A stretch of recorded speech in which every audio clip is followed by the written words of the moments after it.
Excellencies, distinguished guests, ladies and gentlemen, welcome to this high panel discussion on the role of the Human Rights Council in promoting human rights-based approach to new and emerging technologies. This event is organized by Austria, together with the Republic of Korea, Brazil, Denmark, Morocco, and Singapore. And we're very grateful to the DiploFoundation for their support. The group of countries I just mentioned decided about 2 years ago that it was time for the Human Rights Council to take a comprehensive look at the different ways new and emerging technologies impact human rights. So a study on this issue was mandated in 2019 with the overwhelming support of countries from all regions. The final version of this report will be presented in the third part of this event. However, 2 years is a long time when it comes to technology. We're especially honored to have 3 outstanding panelists who will help us make sense of these very fast-paced developments and of how they challenge the international human rights system. We look forward to everybody's active participation, thoughts, and questions a little later on. But to start with, we will begin with a strategic and political reflection on the issue by the UN as well as by some member states. And it is now my privilege to give the floor to Assistant Secretary-General Maria Francesca Spatolizano, who is the officer in charge of the Office of the Secretary-General's Envoy on Technology. In that capacity, Signora Spatolizano is responsible for the follow-up of the Secretary-General's roadmap on digital cooperation. Signora Spatolizano, you have the floor.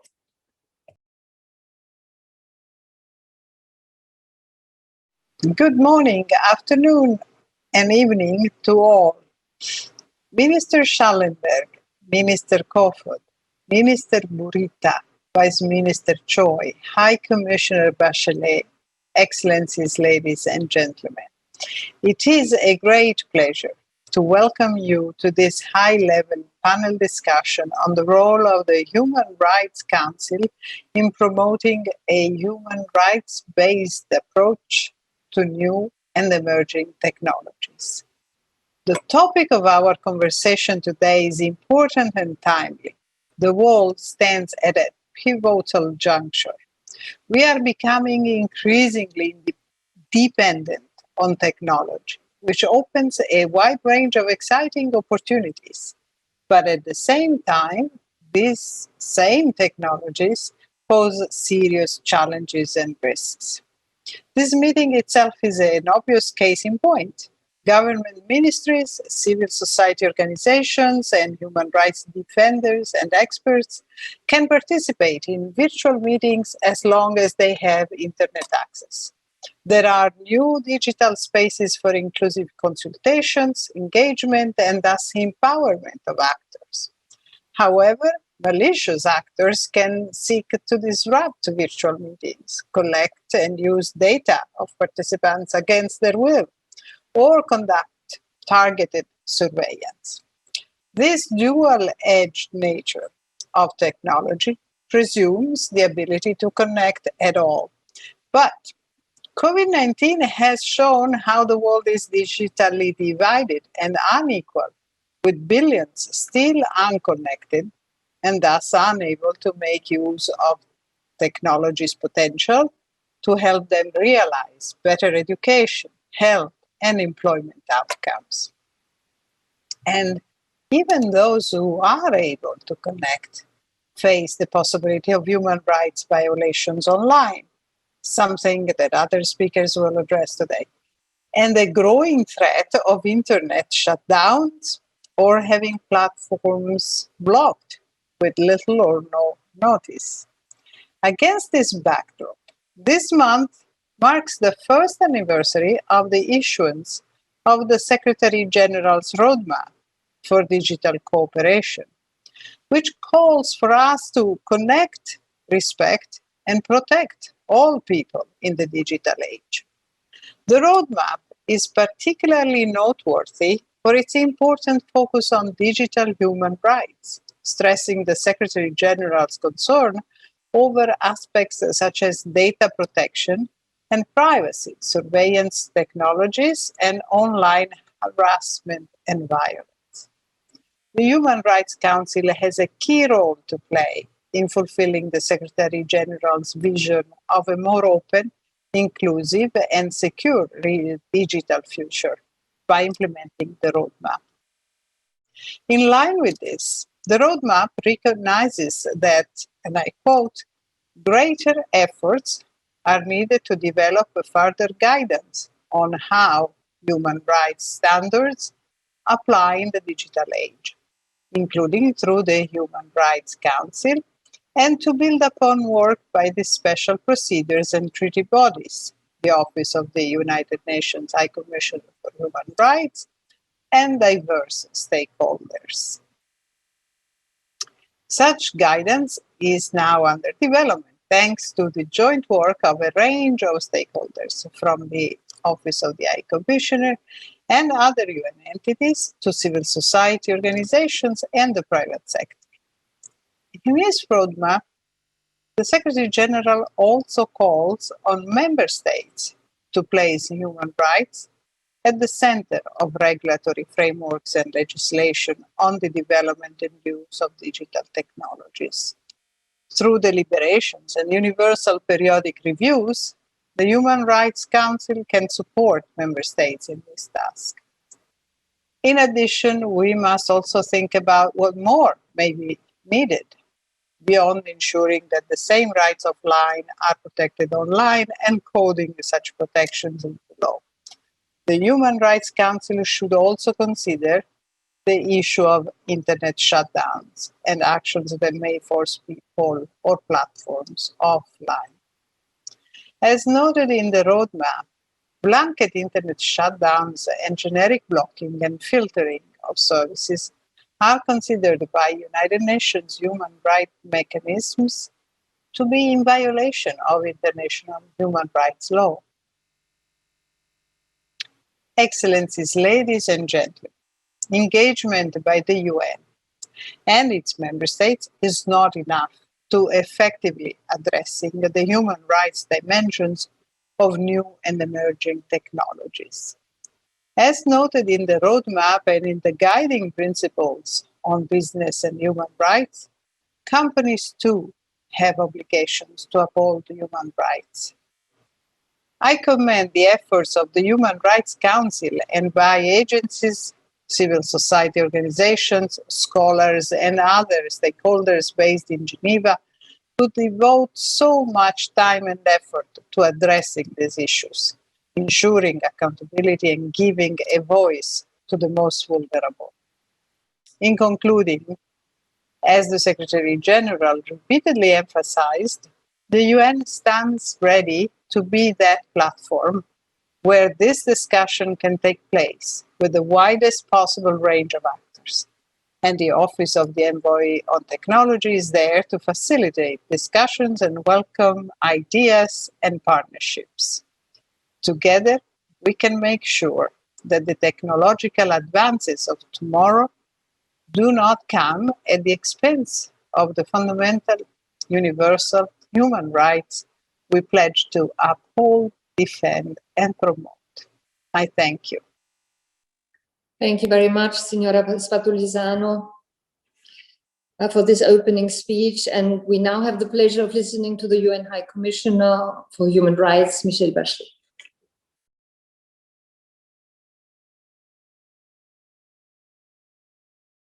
Madam President, Excellencies, colleagues, my thanks to the permanent missions of Austria, Korea, Brazil, Denmark, Morocco, and Singapore for organizing, along with my office, this important event to address the role of the Council in addressing challenges and gaps in applying human rights in the technology sector. It also provides a useful opportunity to discuss the Advisory Committee's recent report. It is called for action for human rights, and following up on the recommendations of the high-level panel on digital cooperation, Secretary-General Guterres called for the development of a human rights-based framework for the digital space. Our existing human rights framework provides essential guidance to the use and governance of digital technologies. Only by applying human rights law and honoring the commitments made under the Universal Declaration of Human Rights and the core international human rights treaties can states hope to fully benefit from the potential of digital technologies? Equality is one of those commitments we have been failing to implement. Despite the significant benefits of digital technology, half of the world's population is still not even connected to the internet. Disproportionately, they are women and members of ethnic, religious, and linguistic minorities. Human rights defenders, journalists, and many others, creative and constructive voices, face oppression when they dare to speak up online. The internet has often become a space for surveillance, intimidation, and the preparation of violent attacks in many contexts and across every society. Some digital corporations benefit from huge impact on public discourse without being bound by human rights-based governance frameworks. And many governments seem increasingly determined to impose new rules in the digital space while failing to protect users and their rights. Just in the last few weeks, for example, we have seen authorities in various countries demanding the takedown of Twitter posts or the blocking of websites and services because they were used to criticize the government. I remind this and other states that criticism, online or offline, is not a crime. It is a necessary element of any vibrant society. Numerous resolutions of the Human Rights Council have addressed digital issues. Those include the resolutions on new and emerging digital technologies and on the promotion, protection, and enjoyment of human rights on the Internet, both of which will again be discussed during the next Council session. The Council's resolution on the right to privacy and the safety of journalists constitute essential and landmark guidance. The UN Guiding Principles on Business and Human Rights provides a practical framework and reference point. Other human rights mechanisms have also contributed vital guidance, including CERD on racial profiling, the CRC on the rights of the child in the digital environment, and the Human Rights Committee on freedom of expression and freedom of peaceful assembly online. In addition, an impressive amount of work has been done on digital issues by the Council's special procedures. My office is fully engaged on this front through our cooperation with the Human Rights Council and partners across the UN, in collaboration with member states, tech companies, and civil society. Allow me to share with you a few examples. We have developed the United Nations Hub for Human Rights and Digital Technology in follow-up to the Secretary-General's call to action and roadmap for digital cooperation. We are now engaged in developing internal-facing due diligence guidance for the UN's own procurement, development, and use of digital technologies, leading efforts for the UN itself to show the example. Our multi-stakeholder VTech project provides resources and authoritative guidance for implementing the United Nations Guiding Principles on Business and Human Rights in the technology space. Our office also engaged directly with a range of tech companies, in particular social media platforms, to advocate for their practices and policies to be based on human rights law. Key points include increased transparency of decision-making, strengthening accountability, and rights-based content policies. Excellencies, my office will continue to report to the Human Rights Council on these crucial issues. We're currently preparing a new report on the impacts of artificial intelligence on the enjoyment of the right to privacy. Ensuring that the digital space works to uphold and advance human rights is an essential priority for all of us. I look forward to enhancing our collaboration. Thank you very much.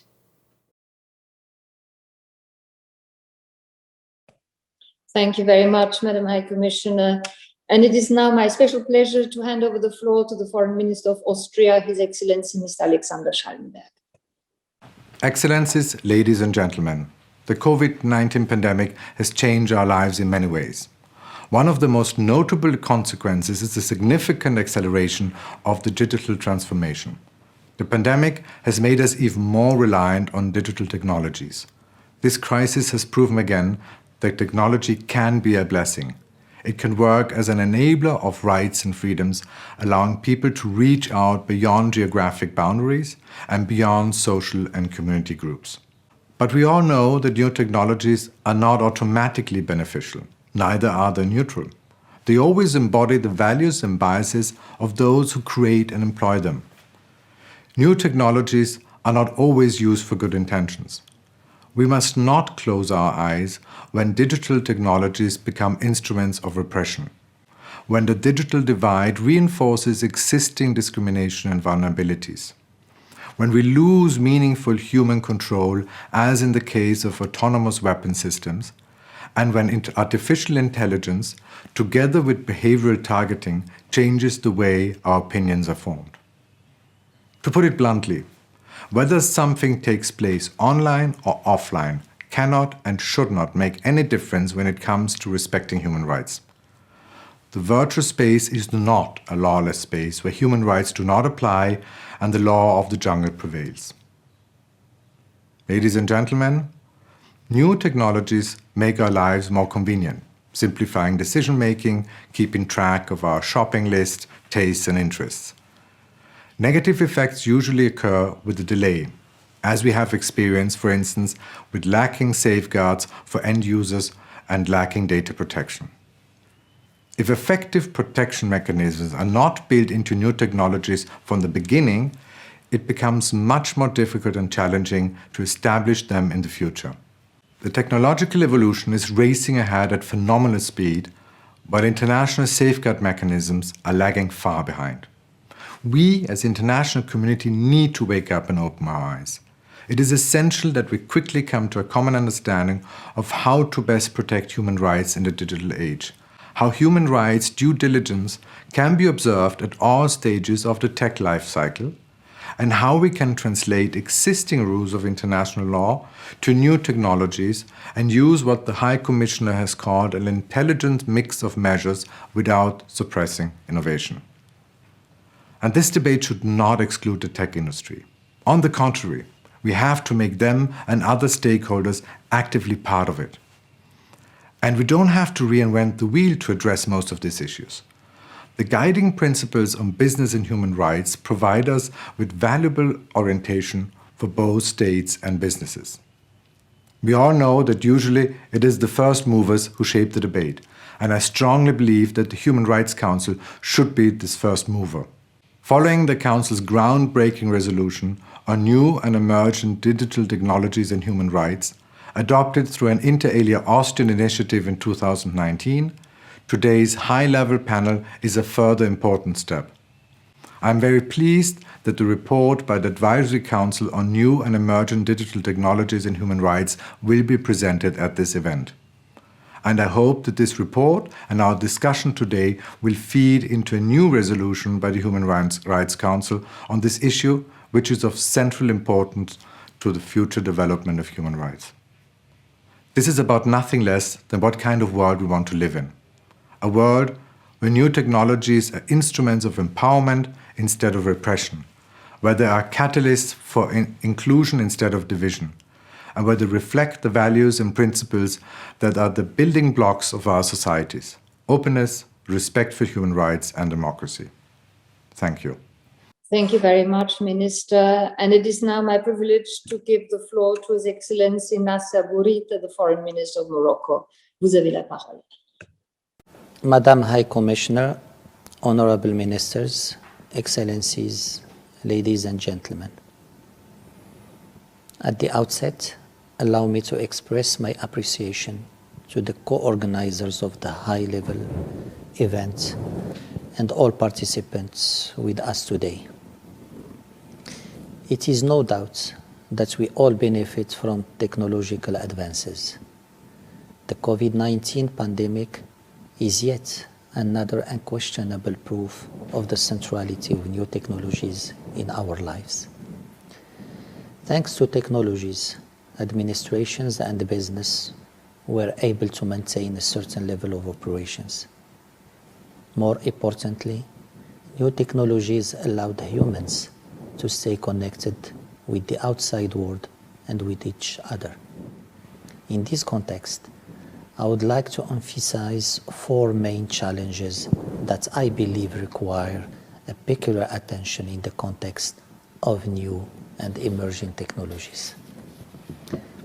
First, the environment.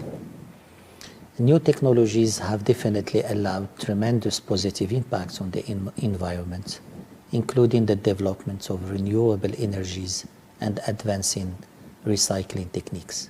Therefore, the Human Rights Council needs to pay a particular attention to the impact of new technologies on human rights to a safe, clean, healthy, and sustainable environment. Similarly, Morocco would highly encourage the Special Rapporteur on Human Rights and the Environment to dedicate one of his upcoming reports to this issue. Second, the economic and social impact of new technologies. When it comes to new technologies, as much as it is undeniable that these advances strengthen the enjoyment of human rights in general and economic rights in particular, they also negatively affect some important social rights. Terrorism has also been flourishing with new technologies, including through online recruitment by terrorist groups, spreading of hate speech, transfer of money, etc. Third, the digital gap and divide between the global north and the global south. Thanks to new technologies, many individuals and groups have been able to speak up for their rights and raise awareness about their specific situations and needs. Therefore, it is essential to guarantee a better accessibility to technologies in Global South, including through the transfer of technology, technical assistance, and capacity building. And I'm thinking here in particular of my continent, Africa. Fourth, artificial intelligence. Artificial intelligence is by far one of the most powerful technological advances with incredible positive impact on our livelihoods in a wide area of fields. In this regard, there is an imperative to bring in the IT world and the human rights world together, training engineers on human rights and evolving human rights experts in algorithm developments. Excellencies, ladies and gentlemen, the Kingdom of Morocco is fully aware of the tremendous positive potential of new technologies in improving its citizens' lives and advancing human rights while remaining alert to their challenges. The visionary approach of His Majesty, the King Mohammed VI, has made new technologies and digitalization of various sectors a major challenge to transform the access and quality of public services, improve economic inclusion, and reduce the digital divide without ever giving up on the human rights that are at stake. Morocco also attaches great importance to advancing education and gender equality and relies on digital tools to identify and address human rights violations such as discrimination, harassment, and increase women's access to education through e-learning. The new development model that was recently presented to His Majesty the King emphasizes in turn that digital technology is a real leverage for change and development. It calls for it to be given special attention as a catalyst for high-impact transformations. Therefore, Morocco believes that there is a need for the international community in general and the Human Rights Council in particular to work together by implementing the 3 C's: common approach, coordination, and cooperation. Common approach by harmonizing the regulatory framework and working on a shared understanding of the topics at hand. Coordination through planning inclusive and diversified dialogue and action, including by fully integrating the private sector. And finally, cooperation, aiming at bringing every country to the same level. I thank you. Thank you very much, Minister. Our next speaker is the Foreign Minister of Denmark, His Excellency Jeppe Kofod. You have the floor. Good afternoon, or good morning, and good evening to everyone. I wish to thank the High Commissioner for her statement and her office for organizing this event with the core group. I also wish to thank the Human Rights Council Advisory Committee for its report. I'm happy to see that the committee recommends a multi-stakeholder approach as a way forward. We find that this is the right approach. Responsible digital technologies hold great potential for promoting human rights, enhancing civil engagement, and supporting democratic institutions. Yet the use of digital technologies may also challenge human rights. These challenges are complex, ranging from non-transparent use of data-driven business models and algorithms to disinformation, internet shutdowns, and infringement of civil spaces online. To overcome these challenges, we must encourage closer cooperation between all relevant stakeholders and foster more exchanges of best practices. Denmark is ready to do its part. Earlier this year, we launched a strategy for our tech diplomacy. Now we are launching a new Tech for Democracy initiative. It aims to promote international partnership around challenges posed by technology to democracy and human rights. It includes protecting civil spaces online and engaging with tech industry to promote that businesses respect human rights in their products and services. As part of Tech for Democracy, we are inviting a broad group of stakeholders to a conference in Copenhagen this November. We will draft a joint action agenda and seek out venues and partnerships to promote and protect human rights and democracy in the digital age. To ensure active engagement and long-term impact, we will also consult with civil society, the tech industry, and other stakeholders in the coming months. Making best use of digital technologies is one of the most pressing questions of our time. We need to keep the multi-stakeholder dialogue going to get it right. Today's event and the work of the Human Rights Council contributes to that dialogue, and I wish you all a fruitful discussion. Thank you. Thank you very much, Minister. We now turn to the last speaker of this segment, the Vice Foreign Minister of the Republic of Korea, His Excellency Mr. Choi Yong-moon. You have the floor, sir. High Commissioner Michelle Bachelet, Assistant Secretary-General Maria Francesca Spatolisano, His Excellency Minister Alexander Schallenberg, His Excellency Minister Yebe Kofod, His Excellency Minister Nasser Bourita, Excellencies, distinguished guests, ladies and gentlemen, it is a great honor for the Korean government to co-host today's high-level panel together with the core group members. Today's gathering focuses on the new frontier of human rights. This is very timely and appropriate against the backdrop of both the new opportunities and challenges brought by the pandemic.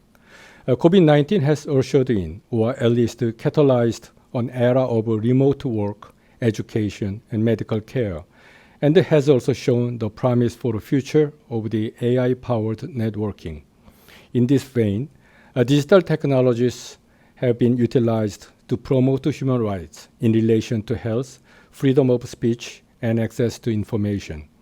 For example, digital technologies enable us to deliver effective public health services, provide a virtual forum for communication, and give access to a wealth of information.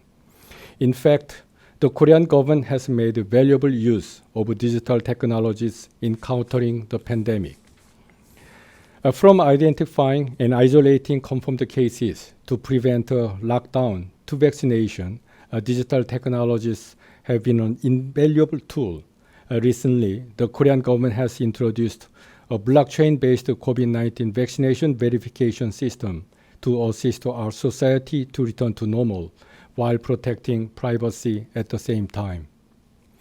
The leftover vaccines reservation system also helps people to receive COVID-19 vaccines made available from canceled appointments through a mobile phone, thereby aiming to minimize the waste of remaining doses. However, the pandemic emphasized importance of a human right-based approach in the application of digital technologies. As the report of the Human Rights Council Advisory Committee articulates, the utilization of digital technologies has brought to light the possibility of privacy violations arising from excessive datafication. As misinformation continues to be rampant online, governments and private companies alike have given thought on the ways to ensure freedom of expression while fighting the infodemic at the same time. While digital technologies have enabled schools and businesses to keep functioning, this has also brought uneven digital empowerment, which has had the unintended effect of aggravating existing economic inequalities. In this vein, the Korean government has invited deeper attention to the human rights implications of digital technologies with the adoption of a Human Rights Council resolution in 2019.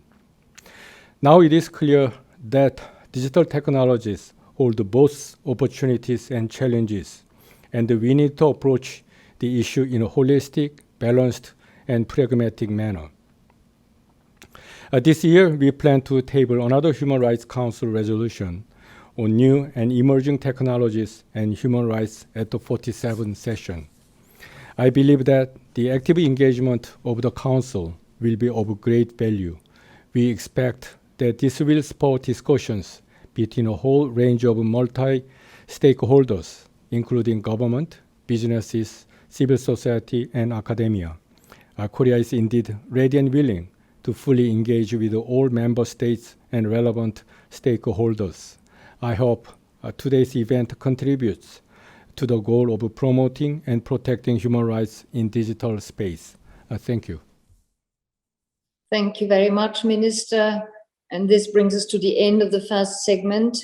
I will now hand over to the moderator of the second segment, but not without having, first of all, very much thanked and welcomed those participants of the coming panel from across the Atlantic who had to get up at impossible hours to join us.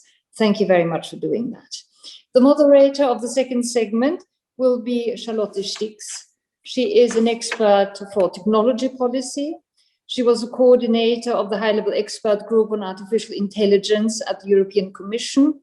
She served as a fellow at the Leverhulme Center for the Future of Intelligence at the University of Cambridge and regularly advises technology companies on the topic in this area. Charlotte was awarded among the 2020 Forbes 30 Under 30 and named a Young Global Shaper by the World Economic Forum. Charlotte, you have the floor. Please take over from me. Thank you very much. Thank you so much for this kind introduction, and thank you for these very inspiring opening speeches. I'm certain that many of these key considerations touched upon will resurface again in the coming hours in our panels. So I'm Charlotte Stix, and I have the pleasure to moderate the coming two panels with a host of wonderful speakers. Before I dive in and introduce the panels and the speakers, I would like to take a brief moment to go through some housekeeping. So the panels will run for roughly 45 minutes with an introductory note by the panelists and a panel discussion. There is a chat option, which I see many of you have already found, where you can ask questions that I will then include in the discussions. Each panel will also conclude with a short Q&A session with an open floor. We have a list of speakers for this open floor session, and should you wish to speak, please raise your hand virtually, of course. In between the first and the second panel, we will have a short break for about 15 minutes. Please keep your mic switched off unless you have the floor. Be respectful of all other speakers when engaging.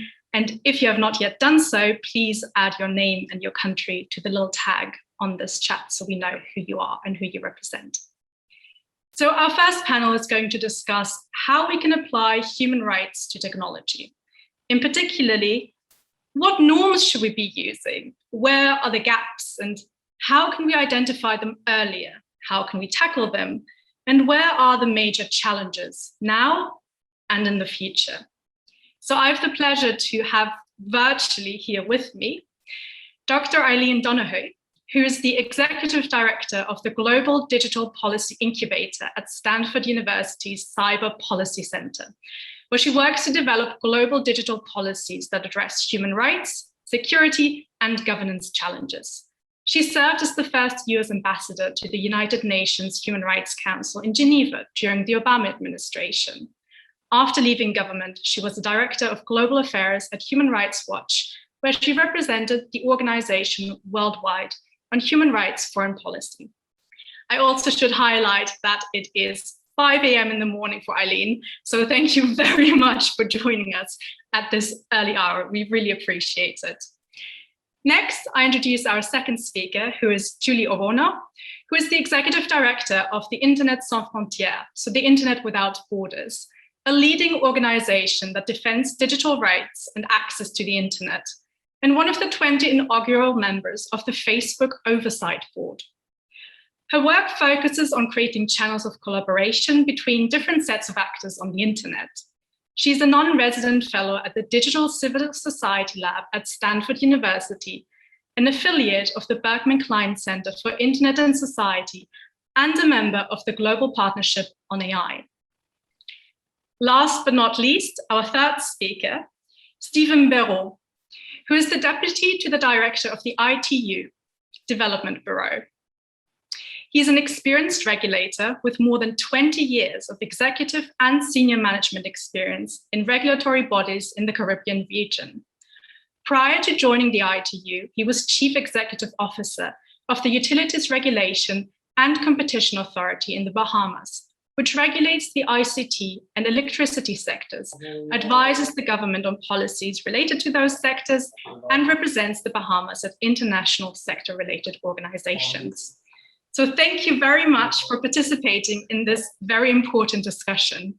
And we're all very much looking forward to hearing your insights.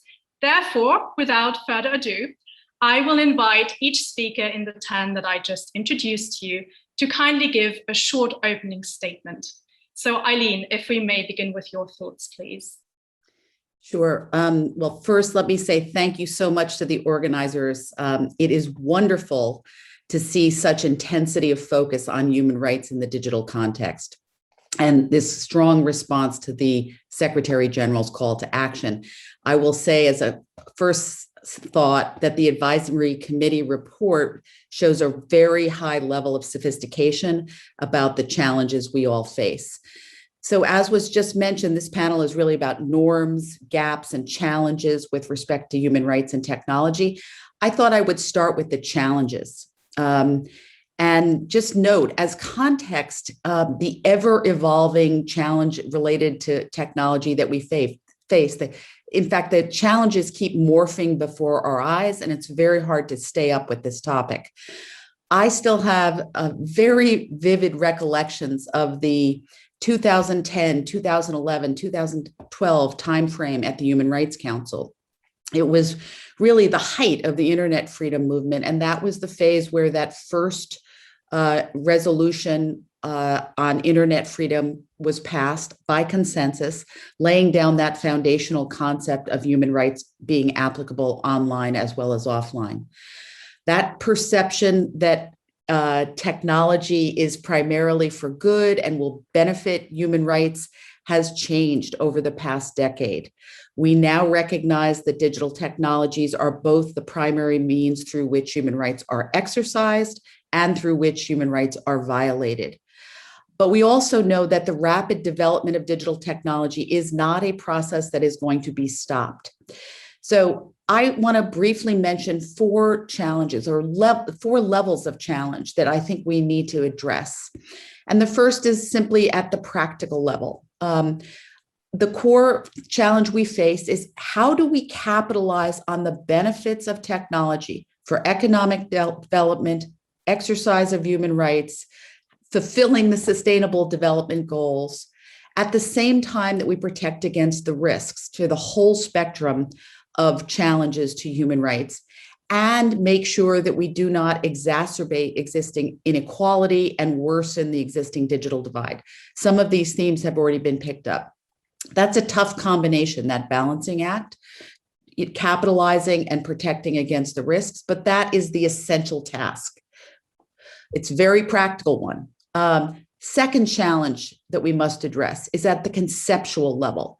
And I will note this was an area handled really well in that advisory committee report. Digitization of society is a system change. It really is a paradigm shift for everyone. We cannot deal with the impacts of digital technologies as a series of discrete problems. We really need a holistic picture and way to address them together. The digital transformation of society has affected every sector, and it has dramatically altered the context in which governments must operate and in which human rights must be protected. So this leads to the third level of challenge, which is challenges to governance models and competition between governance models. Digitization of everything has been incredibly disruptive for democracies and human rights-based governance. Digitization has created so many types of systemic, society-wide security vulnerabilities, and democratic human rights-based governments are struggling to live up to their basic obligation to protect the liberty and security of citizens in this radically changed context. In fact, I have to say that many governments have failed to adapt the existing human rights framework to this radically changed environment, and they themselves are drifting away from adherence to human rights in their own use as well as regulation of digital technology. On top of that, we see tensions between democratic governments over what protection of fundamental rights in the digital context actually entails. And all of this is leading to a general erosion of confidence in the feasibility of adhering to human rights in digital society. And that, to me, is the big problem. While democratic governments are struggling, on the other side of the equation, authoritarian governments seem to be thriving in the digital context. Authoritarian-leaning governments have figured out how to capitalize very effectively on digital technology for repression and control. And that's because digitization makes it very easy to track and monitor what's going on. We see a dramatic increase in new forms of both mass and targeted surveillance. Digital technology also makes it easy to shut down access to information, to censor speech, filter content. Obviously, we've seen a dramatic erosion in the fundamental right to privacy in the digital context, which is, as we all know from reading all the reports over the last decade from UN special rapporteurs on privacy, free expression, freedom of assembly and association, that privacy is foundational to the exercise of all types of liberty. And I will also mention that with AI and the new developments there, we have a whole new level of control that may be available to governments. There are new AI-driven systems with predictive and mind-shaping powers that put concepts of human agency, autonomy, accountability, and even dignity at risk.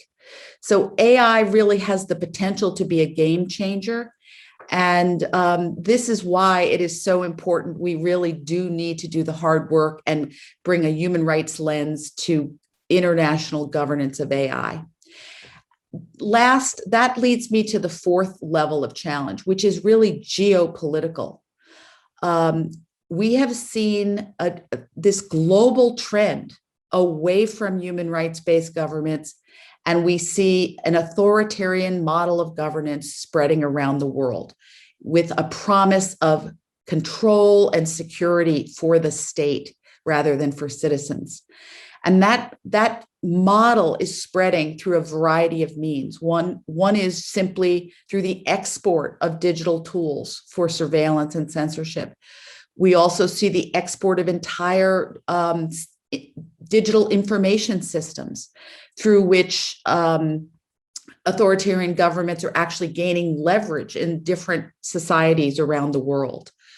We see that model spreading through the diffusion of authoritarian norms and concepts in diplomatic arenas and normative arenas like the Human Rights Council, as well as the spread of concepts like cyber sovereignty, which from my vantage point is actually like an updated version of a longstanding authoritarian position that is contrary to basic human rights principles. The idea being that what happens within our borders cannot be criticized from the outside, and that human rights do not provide a basis for external criticism.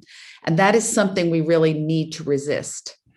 So the basic idea here is that I do believe the existing international human rights law framework should and can serve as the normative foundation for governance of digital society and guide regulation of digital, new and emerging digital technologies.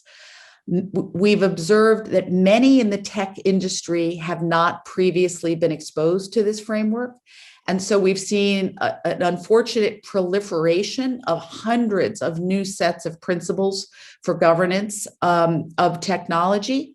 And I think what we really need to do is advocate for the use of human rights as the foundation. It so far surpasses any other alternative. Because it is already accepted under international law. This is an internationally recognized framework negotiated in the aftermath of the crisis of World War II. It would be virtually impossible to get an equally potent international framework at this juncture. The framework also speaks to the full spectrum of risks associated with digital technologies related to privacy, free expression, equal protection, non-discrimination, right to work, right to adequate living. And it also, as several have mentioned, speaks to the roles and responsibilities of both government and the private sector. And obviously the basic texts speak to the primary obligation resting with states, but we've seen the governance, innovation, and the guiding principles on business and human rights that I know will be spoken more about in the next panel, that updates the framework and brings it into 21st century digital context where the private sector is playing such a dominant role in impacting human rights. Last point, yes, there are gaps. So the existing framework, I think, serves as the foundation, but there are ways in which it needs to be adapted, and we need to articulate how to apply it in the new digital realm. I will point to one exercise that happened, I believe, in roughly the 2013 timeframe post-Snowden, where civil society, a coalition of civil society, did excellent work in articulating how to apply the necessary and proportionate principles from the human rights framework in the context of surveillance.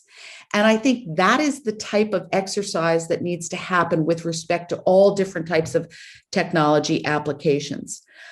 So let me just close by saying we do not need new principles. Our principles are enduring. We have founding texts that were drafted and agreed to internationally at a moment of global crisis. And we need to rely on that framework for governance going ahead. But the hard work we need to do is to develop new doctrine in how we apply those principles and that framework to our new context. And I really do think that the advisory committee report is an excellent start to that work. Thank you, Eileen. That was certainly thought-provoking, and I'm interested to see this discussed in our panel discussion. So, Julie, if you would like to share your opening statement, please. Yes, thank you, Charlotte. Hello, everyone. First and foremost, thank you so much to the permanent missions of Austria and of Korea, Morocco, Brazil, for convening this very important discussion, and also thank you to the excellencies who provided introductory remarks earlier, particularly the ministers of various countries represented. It's a great honor for me to be here and to be talking. I mean, for me, an honor to probably introduce to some of you, or at least to tell you a few additional words about the Facebook Oversight Board and how it relates to our discussion today.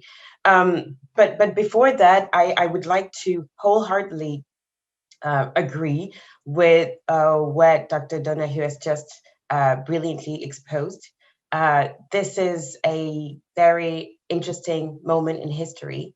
And I would go even further as to say that precisely because of these challenges that we're facing, and in terms of norms and in terms of harms that we're seeing caused by technology and potential harms caused by technology to our rights, I think this is an interesting moment for experimentation, and particularly experimentation in the governance, in the protection of the human rights, that we enjoy offline and online. And I would say that to this regard, the Human Rights Council has been at the forefront of this conversation, at the forefront of making sure that we have achievements in the protection of human rights in the technology and digital age.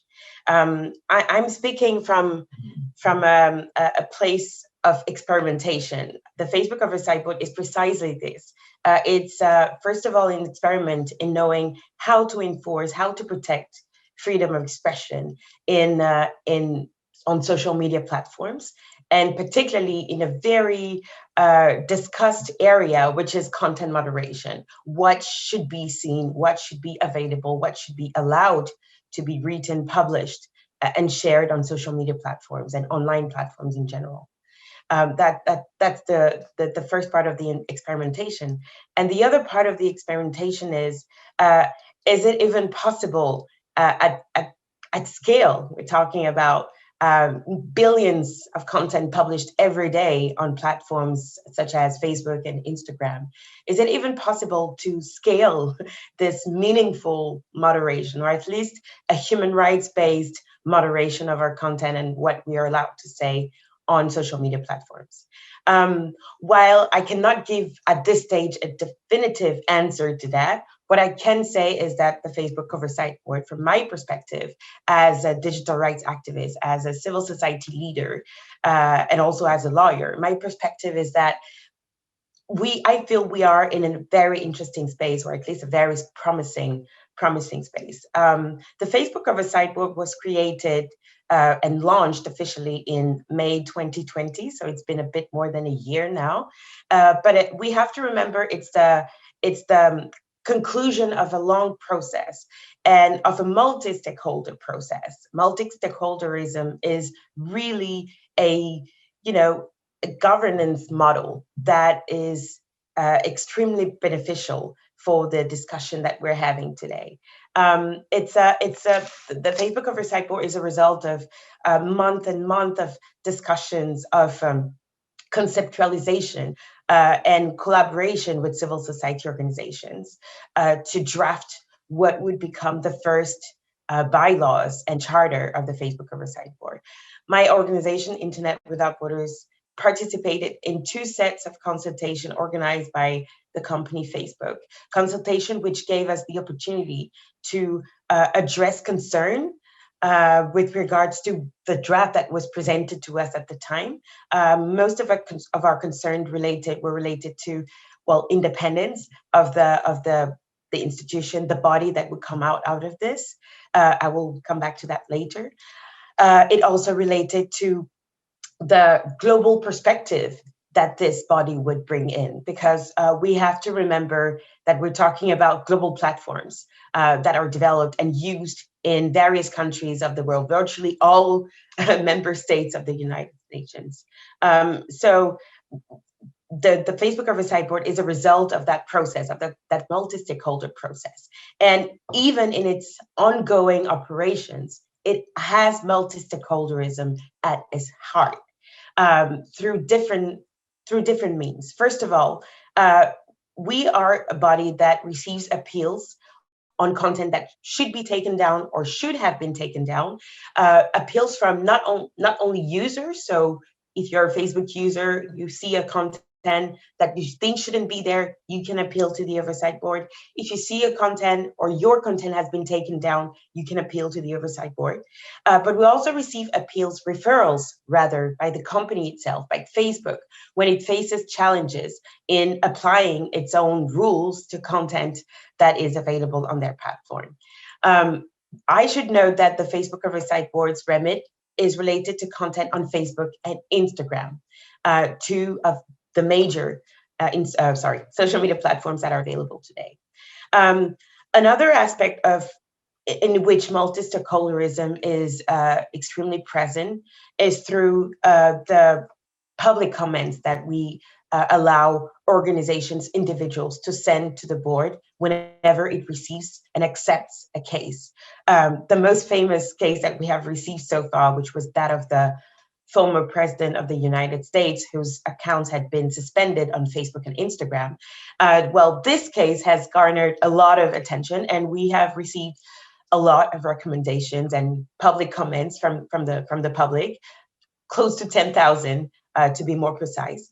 But why is this particular procedure extremely important to the board members? It's because through these public comments, the board members are able, first of all, to see the case through another lens. There are probably aspects that we had not foreseen upon receiving the case on our desk, on the one hand. And on the other hand, it's extremely important because the board is allowed to make recommendations to the company, to Facebook, with regards to its policies, to its community standards, and with regards to how it handles speech in general on its platforms.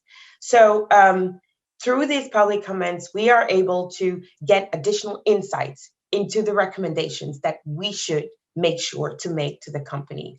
Again, the latest and the most famous case that we worked on, that of former President Donald Trump, allowed us to make recommendations, for instance, related to how Facebook's platforms may have contributed to what happened in the United States on January the 6th, 2021. Other recommendations that we made upon reading some of the very thoughtful comments that we have received. The other recommendations that we have made to the company was to review its newsworthiness policy, which allowed the company to leave content published by public figures, politicians particularly, in the name of public interest and newsworthiness particularly. What is interesting also, and with the Facebook Oversight Board, and which shows the extent to which multi-stakeholderism can be very beneficial in the protection of our human rights online, is that the board is allowed, as I said, to make recommendations to the company. What is interesting is that although those recommendations are non-binding, contrary to our decisions when we tell the platforms to put back or to take down a content, well, although not non-binding, these recommendations have to be addressed publicly, responded to publicly by the company. And the company has to explain why it will implement this recommendation and why it will not implement these other recommendations. This open conversation is extremely important. First of all, because it gives additional insight into the challenges that are faced by companies. It is true that there is a lot of criticism, and I'm the first one to make such criticism. There is a lot of criticism to be made against companies, against social media platforms, particularly when it comes to protecting our human rights online. But these companies are facing challenges too. And through this open conversation, through this additional layer of transparency, organizations such as mine, but also users and governments are well more aware of those challenges. What is also extremely interesting with those open conversations around the Facebook Oversight Board's recommendations is that we can track the progress of the company. Not only does the company respond to this recommendation, but it also gives information into how it is performing in implementing those recommendations. These are some of the very interesting. I'm afraid we'll just have to wrap up so we can get to all of the important questions afterwards. Thank you, Charlotte. So much more to I just wanted to wrap up and to say that multi-stakeholderism is really at the heart of how the Facebook Oversight Board functions, and I strongly encourage as many stakeholders as possible to participate and to help us through public comments and collaborations. Thank you so much for the time. Brilliant, thank you. Stephen, now if you would like to share your opening statement, please. Yes, thank you, Charlotte, and thank you. It's a great pleasure to be here with the distinguished columnists. I've already learned so much from all of you. So I'm going to build on some of the comments that I've made already, and maybe shift things a bit based on my own perspective and the ITU, and particularly the development sector's perspective. So of course, ITU has been at the heart of advances in communications globally as the UN specialized agency for telecommunications for 150 years. But the ITU's mandate is committed to connecting all of the world's people, wherever they live, whatever their means. That theme of connecting the unconnected is not just an issue of putting infrastructure in place, it's about supporting that infrastructure by effective strategies, policies, regulatory strategies, and understanding future trends, technical, social, and economic. In addition to our development role, ITU makes standards which are fundamental to the operation of these networks. So without these standards, we couldn't make a telephone call or surf the internet. We also coordinate the radio communications frequency work. But the focus I want to give is about the rights focus generally, and how through ITU's work, we protect and support everyone's fundamental right to communicate, the freedom to seek, receive, and impart information. And I want to explore this concept as a right in itself, because of course I come from a development bureau of a specialized technical agency, and I'd like to also look at the developing country perspective. So my question is in our focus, which is aligned with the report of the Advisory Committee on ensuring that human rights provide a foundation for technology development. We can't forget that the right to communicate is still, at its most basic level, being impaired around the world by a lack of connectivity for so many global citizens. And that this impairment is widening the gap between the haves and have-nots in so many areas, whether we're looking at healthcare, education, and other rights. COVID-19 in particular, and since the pandemic, it's shown that the power of connectivity and reinforced the need to accelerate transformation and to build resilience. But have we reached or are we approaching an era where connectivity should be seen as more than just an enabler of other rights, but as a right, almost a right in its own regard? And if that's the case, what of the unconnected? Today, almost half of the world's population is still not using the internet. That's at the last count we did, 3.7 billion people left offline.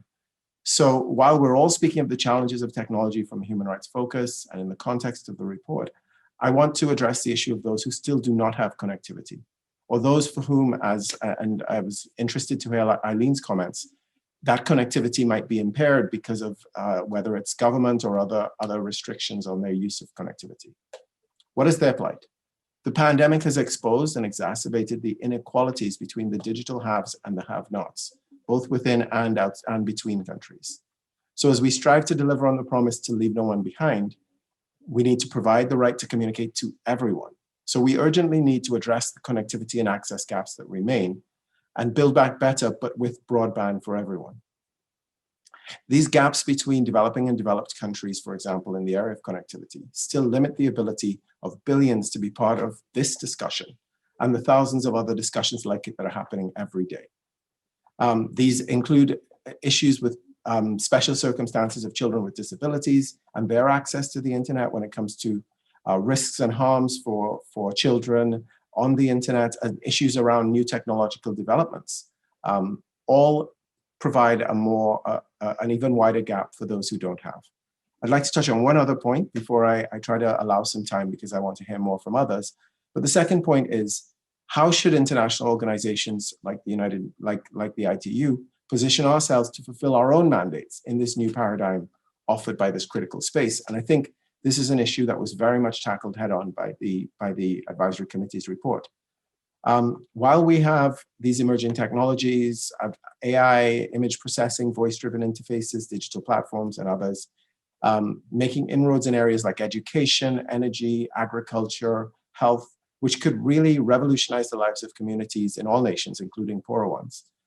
These, as we've noted before, raise real concerns over the need to protect privacy, to ensure accessibility and inclusiveness, and to ensure interoperability.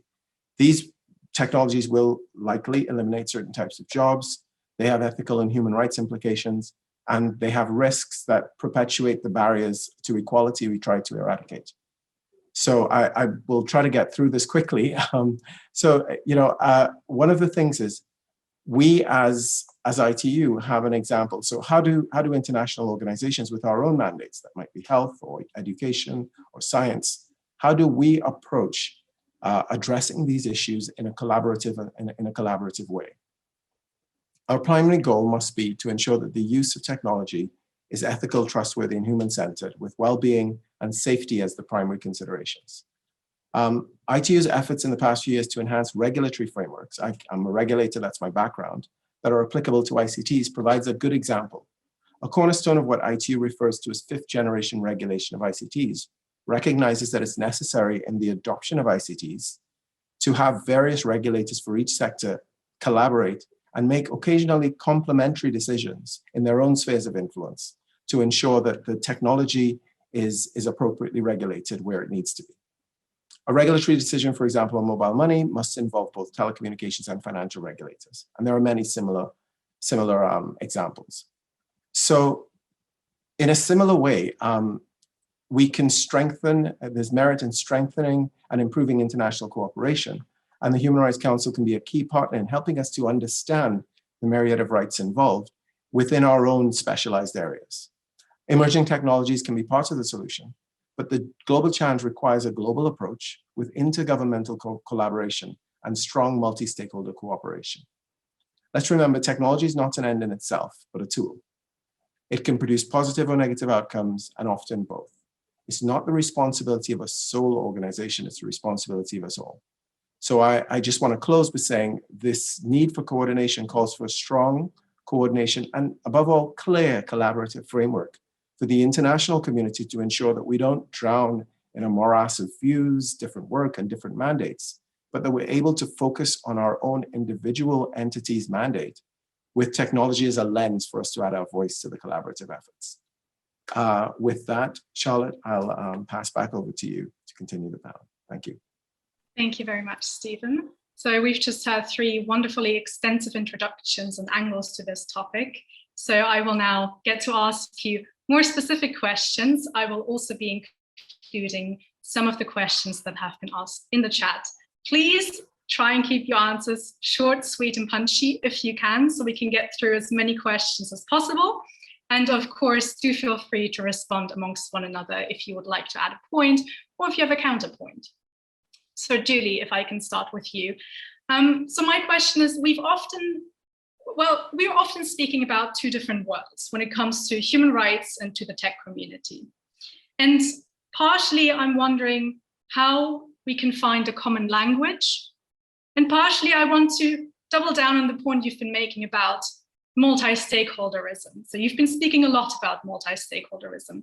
So the broader second question would be, how can we increase multi-stakeholder participation in these processes when emerging technologies, concern everything at the end of the day? Thank you very much, Charlotte. 2 points on that. The first one, and it allows me to respond to one of the remarks made in the chat, is of course making sure all stakeholders are at the same level when it comes to the issues we're talking about. And obviously civil society organizations, especially in developing countries, are not necessarily aware of all the aspects of issues raised with regards to technology and human rights. This is something, and that's the second point that I would like to make. This is something that I personally work a lot on. I think there should be more collaborations between academia and northern countries, which have the scientific knowledge, which have the resources to make the researches, probably not as enough, but still more than civil society organizations, build more bridges, basically, channels of collaborations between these two actors, but also bring further collaborations between the private companies themselves and the communities that are facing, the risks. And many of them are facing them way ahead of majority of users. So I think building more collaborations between these three sets of actors, and also in the conversations that are ongoing between governments and private companies on how to, for instance, better regulate content online. I think these conversations should not be only happening between companies and governments in closed doors, but should and must even, I should say, include those communities who are facing the risk, do not necessarily have the vocabulary to put on those risks, but nevertheless, those risks are very real and they can really backlash in a way more dangerous way. So it's important to include these communities, raise their awareness on the issues that we're talking about. Thank you so much. The next question is from Yvette Stevens. It's about lethal autonomous weapon systems. So There was attention on the development of lethal autonomous weapons, and it was first brought to the Human Rights Council in 2003 by the Special Rapporteur on extrajudicial executions.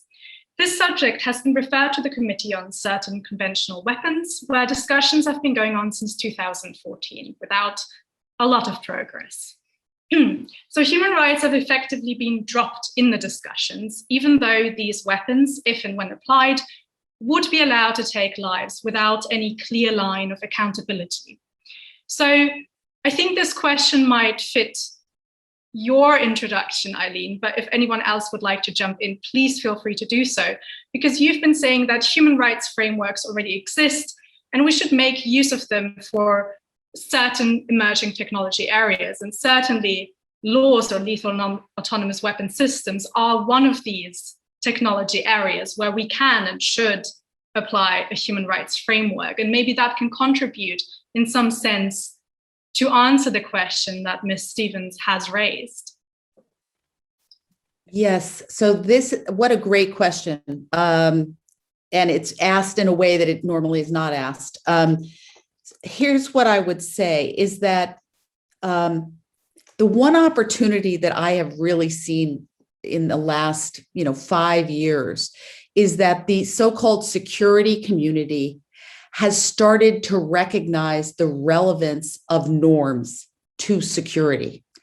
And it used to be that if you were either involved in the big table on international peace and security, or you cared about human rights issues. And now there's a growing awareness of the merger between them and the threats to national security, certainly within democracies, comes from places that were never anticipated, including threats of information as weapons.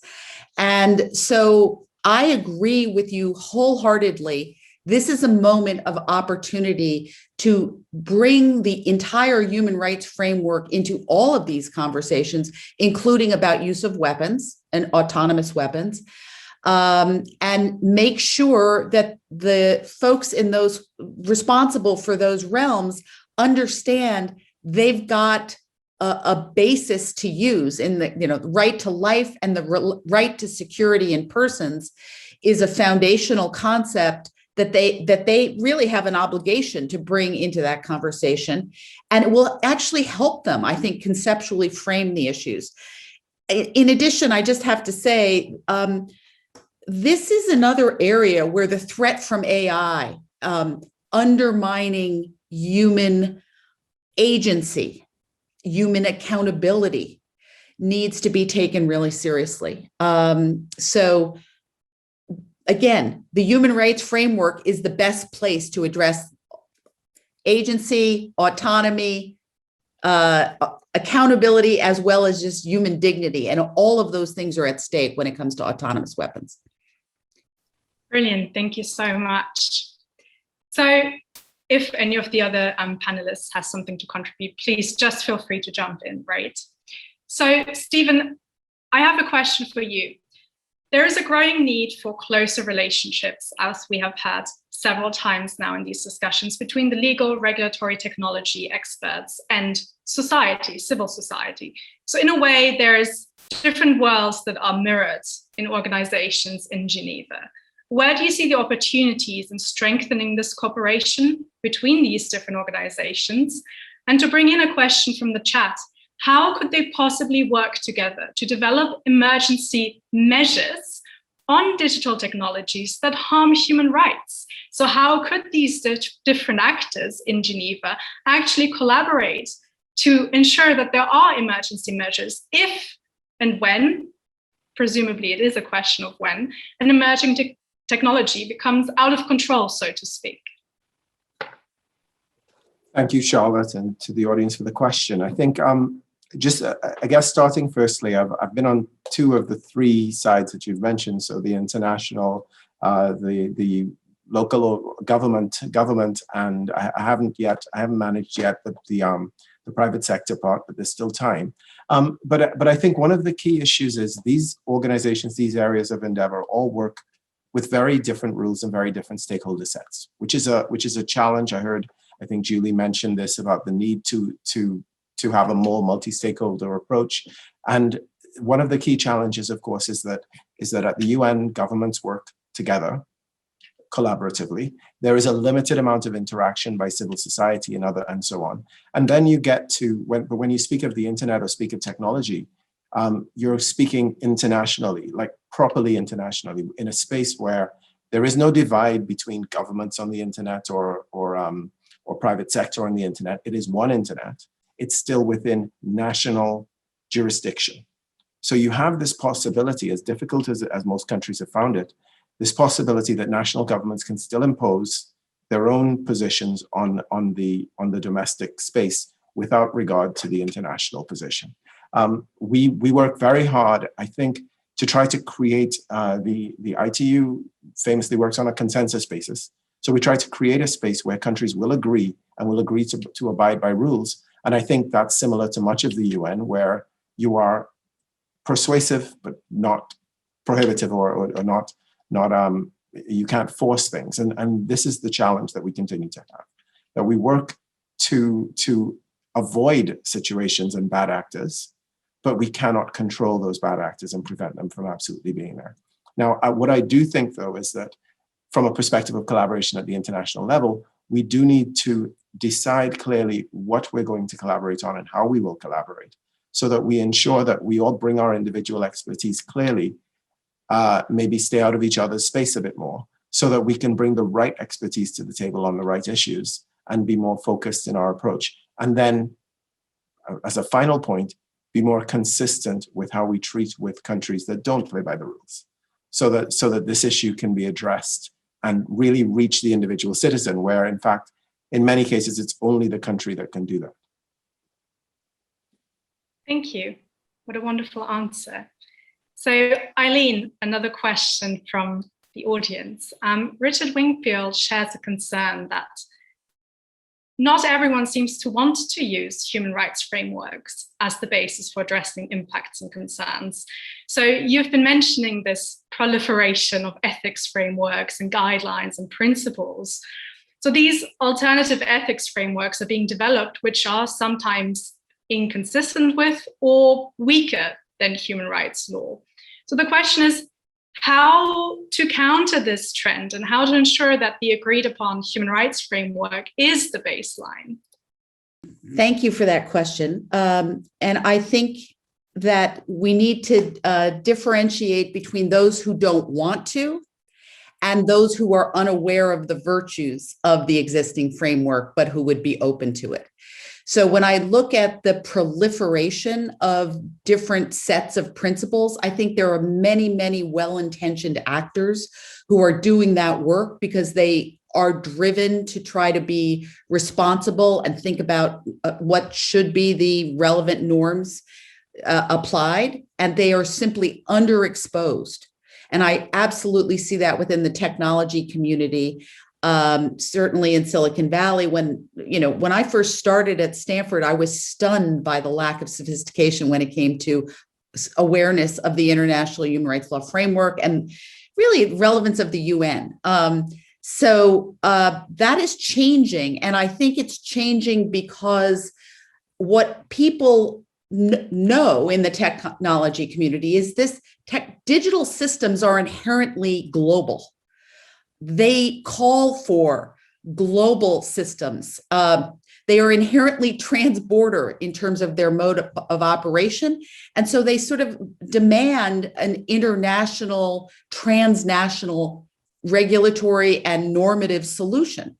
And that's why the existing international human rights framework is so appropriate for these sets of challenges.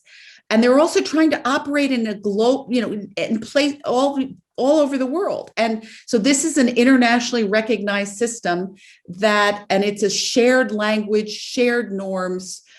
There's always been variability in the application of the norms, but it still provides a framework of shared understanding. And I think the UN, of all places, should be advocating for continued reliance on and updating our doctrine and how to apply it.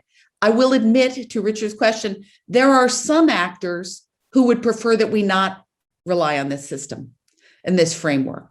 And that is where I think we all need to be more sophisticated in subtle movement to sort of undercut confidence in the relevance and the feasibility of adhering to this framework. That's why we have a lot of work to do, but it is possible. I have to say one thing, just in case I don't get another word in here. I think Stephen's point about connectivity is the point. And I just want to say that is the most important human rights issue, that lack of connectivity for almost a half of the world, 48% of the world, is the number one human rights issue, because you not only seek, receive, and impart information, but to exercise all human rights. And I just want to say, those of us focused on civil political rights fully appreciate that connectivity, which is sometimes put into the ESC rights bucket or is thought of as only connected to the SDGs, we get it, and we would love to work with you. So I just had to say that. So if I might then just pose a question to Stephen to, continue on that point you've just made, Eileen. So ITU's mandate is to provide global connectivity, right? So what role plays, this rights-based approach in your work, and what merit is there in a human rights-based approach? And do you see any gaps? And to add a question from the floor, what is ITU doing to engage states to apply whole or partial internet shutdowns? Thank you. So in some ways, maybe you've answered some of your question in the second question, because obviously that's one of the gaps. It's certainly areas where our efforts to ensure connectivity is global and universal are interrupted and are used in some ways where technology can be used to deprive rights. And this is a new space in some ways for all of us. The internet built itself over the last few decades, and I don't think anyone saw the endpoint when it started. And certainly the creation of technologies in ITU, our main goal over the last 3 decades has been standards and ensuring that technologies work and ensuring interworking.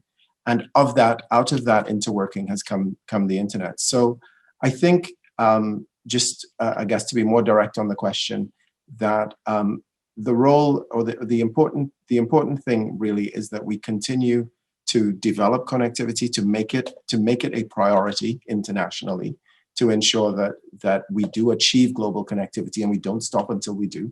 And then in relation to how we manage it as we go along, the human rights issue is at the core of what we do, even though we don't necessarily say that. So when you're managing to ensure that people have connectivity, ITU runs, BDT in particular, we run skills development, we look at inclusion, digital inclusion as a key issue for us. So it's intimately connected. We look at Be Healthy, Be Mobile. Everything we do is actually at its core connected to the issue of what are a person's rights to enjoy a better life. I mean, and fundamentally, that's what all of this is about. On the issue of internet shutdowns, again, it's an area where, as I pointed out earlier, unfortunately, mandate stops at the national level. Governments still control what they do. And there's a level of international collaboration that's required to impact that. I think the UN still works through the concept of international solidarity against bad actors. And that's something that we still have to continue to do to ensure that we have the right frameworks. Thank you. Thank you so much. And I'm afraid because you have been giving us so much key insights and angles to think about, we've run a little bit over the time of our discussion. So I will be moving to the open floor now. And we have a list of speakers. As I've said previously, please raise your hand virtually if you would like to speak to. So the list of speakers as it is Brazil, Singapore, Germany, Article 19, and Ukraine. So if you would like to speak thereafter, please raise your hand virtually and we will add you to the list. So as a first speaker from the floor, I would like to invite Ambassador Maria Luisa Escorel de Moraes from the Permanent Mission of Brazil. Good afternoon, Charlotte. Thank you very much for giving me the floor. It is an honor for Brazil to co-sponsor this high-level panel alongside Austria, the Republic of Korea, Denmark, Morocco, and Singapore. We thank all panelists for their thought-provoking presentations and for different perspectives, but complementary perspectives on such an important issue. Besides being a member of the core group presenting the resolution on new and emerging technologies and human rights, Brazil has traditionally promoted in the Human Rights Council other important initiatives related to digital technologies, such as the resolutions on the right to privacy in the digital age and on the internet and human rights. We believe that for the Council to remain relevant in the digital age, it must keep abreast with the rapid technological changes affecting people's lives. New technologies have a great transformative potential. Terms such as big data, artificial intelligence, biotech, and smart cities, once viewed as science fiction, today are current affairs. New ways to make a living, connect people, and access information have increasingly become part of our daily lives. But for all the opportunities created by new technologies, huge challenges remain to be addressed. Without proper safeguards, the same technologies that can enable individuals to better exercise their human rights can also pose serious threats or aggravate inequalities. This is also true in the context of the COVID-19 pandemic, which pushed us further and deeper into a more digitalized world. On the one hand, digitalization is allowing for greater use of telemedicine, telework, and online education. It also helps to generate data and exchange information. On the other hand, the crisis has also exposed the wide gap between the connected and the unconnected, both within and among countries, as has been mentioned by the panelists. Against this backdrop, we understand that the promotion and protection of human rights in the world of constant technological change requires special attention. Never to hinder innovation, but to consider measures to better benefit from new and emerging technologies while mitigating potential unintended threats. I thank you for your attention. Thank you very much. And I must apologize. I didn't completely tell you the correct order. I was too engrossed in the discussion, in the information we had just received. Up next is Mr. Pascal Delise, who is the head of section from the delegation of the EU. So the EU is next. Thank you so much, Charlotte. Can you hear me well? Yes. Well, it's a pleasure to be with you. Thank you to Austria, to the core group, and to the Office of the High Commissioner for holding this panel. Well, I think the exchanges today have shown very clearly that digital technologies create both opportunities and risks, and that both have been amplified by the pandemic. What I would like to do very quickly here is to provide you a quick perspective from the EU on how we are approaching AI. But before that, I just wanted to react quickly to what Stefan and Eileen said on connectivity, because for us, it's also a very important element. I won't get into the details here, but we are working very closely as EU on pushing technology and digital connectivity through our external instruments of cooperation. And what we are starting a new programming phase, which is extremely important in that context.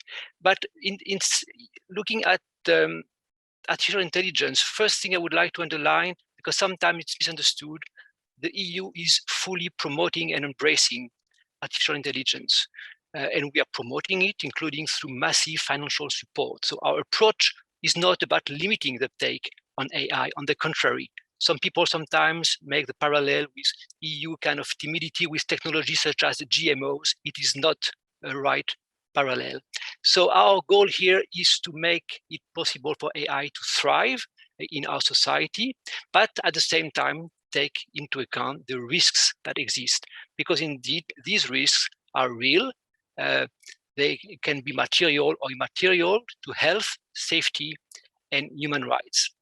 And very simply, if I wanted to tell you about our approach to AI, it is threefold. First of all, we want AI to respect the existing international human rights laws, standards, which for us are the same for people offline and online, regardless of the technology applied. So the role of the HRC, special procedures, and the Office of the High Commissioner are extremely important. And I thought what Eileen said was very important, how we need also to progressively adapt how to apply the principles of human rights in this new and fast evolving context. At the same time, I would like to also highlight that we are very vigilant on how this is applied across the UN. For instance, when some standardization bodies develop standards that may not uphold fundamental rights, and we're very vigilant, and we're not the only ones.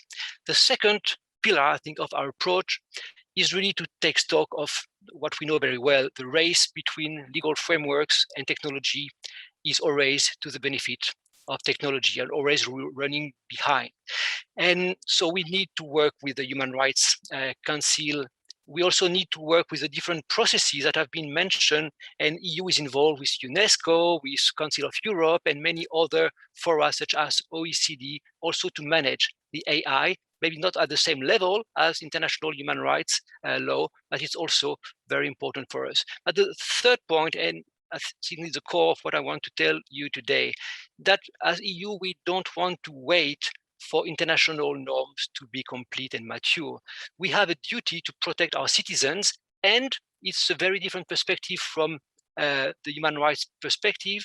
We also have a single market that needs smooth functioning, and we cannot afford seeing 27 regulations on AI emerging in the EU. So we've got these two foci that push us to act on artificial intelligence, human rights, protection of the citizen, but also we need a single market that works. And for that, we need regulatory alignment. And I know, Charlotte, you know that very well because you've been involved in the process. And it's in that context that in April, the EU made a proposal for legislation on AI, which includes a lot of provision. I won't get into the details, but what is important to remember, it's a risk-based approach where we define different levels of risks with only very few cases that are prohibited, such as social scoring that someone mentioned earlier on.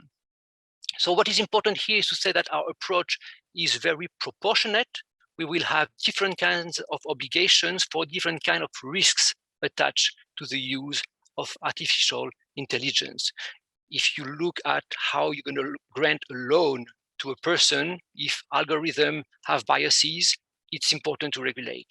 If hiring, human resources area, if hiring is also biased, you need to regulate. On the other area, for instance, if you look at strategic infrastructures where AI is playing a role, you obviously need to regulate. But in many other areas, it's absolutely free for citizens and companies and researchers to develop and apply artificial intelligence in the EU setting. So I think it's important for our colleagues here to see that we don't want to wait. What we are doing with AI in a way is what we've done with GDPR, is what we've done with the Digital Service Act. We are acting at the EU level and hoping also that what we are doing is helping, and I know it is helping others to develop their own norms. So I will stop here. Just in closing, I want just to reiterate the EU full commitment to the work of the Human Rights Council and the Office of the High Commissioner, and to thank you again for this opportunity. Back to you. Thank you very much. And just for the panelists to know, I will be asking if you have any brief reactions at the end of the interventions. So the next person to take the floor is going to be Mr. Jonathan Chen, who is the Deputy Permanent Representative from the Permanent Mission of the Republic of Singapore. Mr. Chen. Thanks, Charlotte. Is the sound good? Yes. Great. So let me take this opportunity to thank the panelists for their comprehensive insights on technology and human rights, and also some of the norms and gaps and challenges on this front.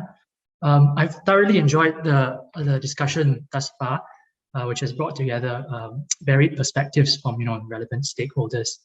I must say that Singapore is extremely proud to co-organize today's event as a core group member of the HRC resolution on new and emerging digital technologies and human rights.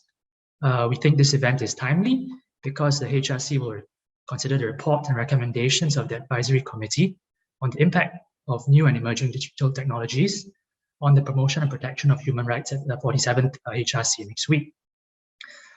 We certainly welcome the discussion on this issue and efforts to look at this issue in a holistic and comprehensive way.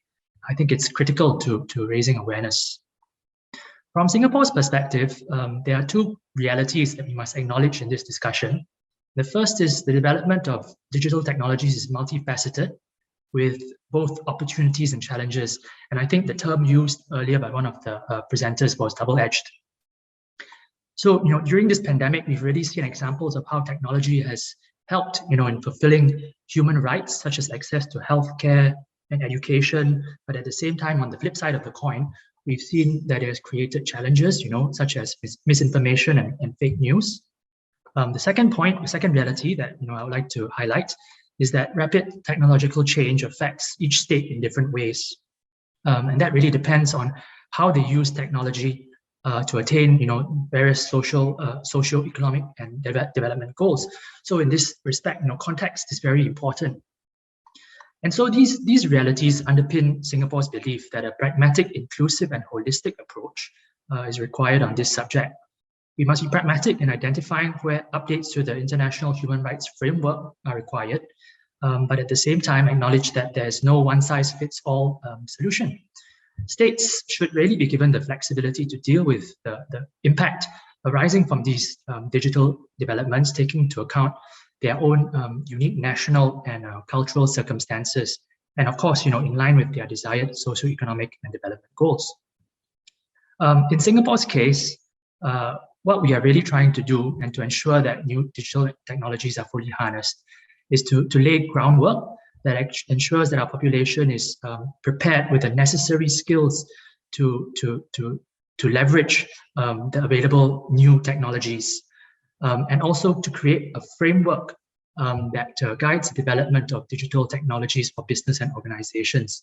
And of course, the other very important aspect is, protecting our citizens by updating and establishing necessary safeguards. So how we have done this is we have adopted a multi-stakeholder and integrated approach for developing, a comprehensive, pragmatic, and effective solutions to address these challenges. Essentially, what we are doing is trying to create an ecosystem, a supportive ecosystem that facilitates dialogue and is able to evolve at a pace that takes into account the interests of different stakeholders and, of course, the local context. I shan't go into too much detail, and I don't want to bore everyone, but let's just say that Singapore is looking at issues such as creating a digital readiness blueprint to ensure our population is upskilled and that the more vulnerable sectors of society are not left behind. We're looking at promoting technology such as AI and data sharing, in workplaces, and of course, protection of falsehoods, that could have a negative impact on the fabric of our diverse society. So in sum, I would say that from our perspective, it's really incumbent on all the relevant stakeholders to work together with governments to create a pragmatic, inclusive, and holistic ecosystem that ensures that our societies can reap the benefits of these technologies while protecting them from harmful effects. I have two questions. Rather, I just want two questions I would like to pose to the presenters. One is what they think, what more can be done to create this ecosystem to help our societies leverage on technology, and the second is what can be done to protect them from online falsehoods. Thank you very much.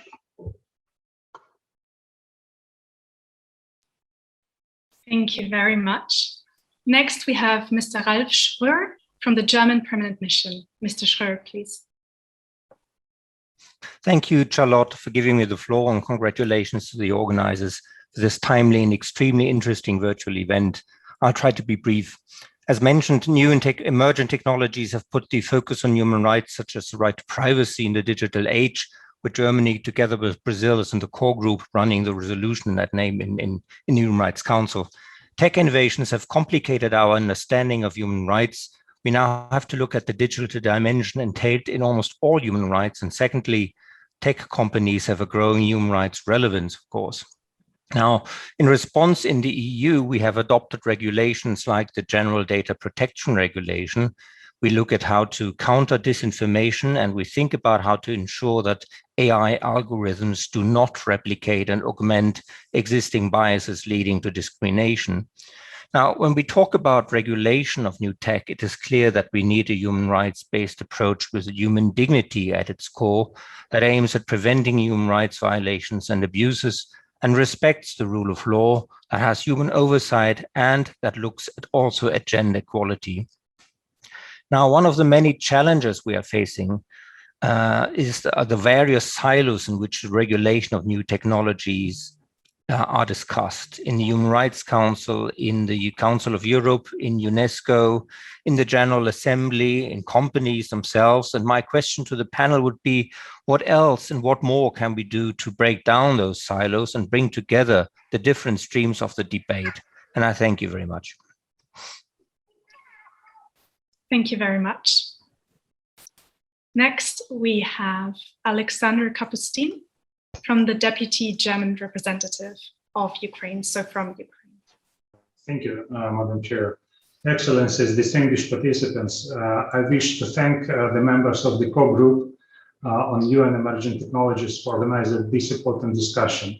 I would also like to thank distinguished panelists for giving insight to the respective topic.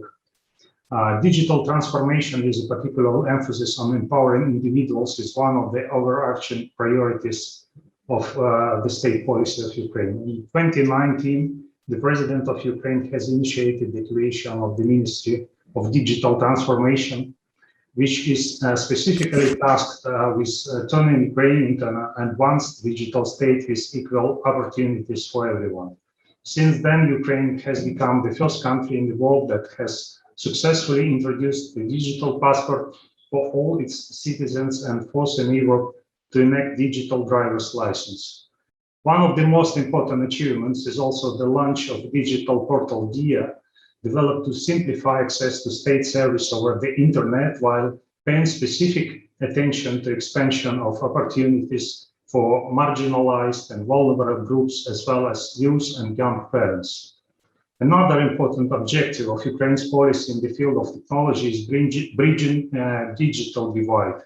In this context, the Ministry of Digital Transformation conducted a complex research study whose results points to lack of online accessibility and inadequate level of digital literacy as key reason for existing digital inequalities. In order to address those deficiencies, a goal was set to provide 95% of Ukraine's population with high-speed internet by 2024. As a result of work in this year alone, 6,000 social infrastructure objects, schools, hospitals, libraries in small villages and rural areas will be covered with optic fiber. Meanwhile, the DIA digital literacy project has been developed to provide 6 million Ukrainians with basic digital skills in 3 years, and the accompanying digital accessibility strategy aims to create a real barrier-free environment for everyone.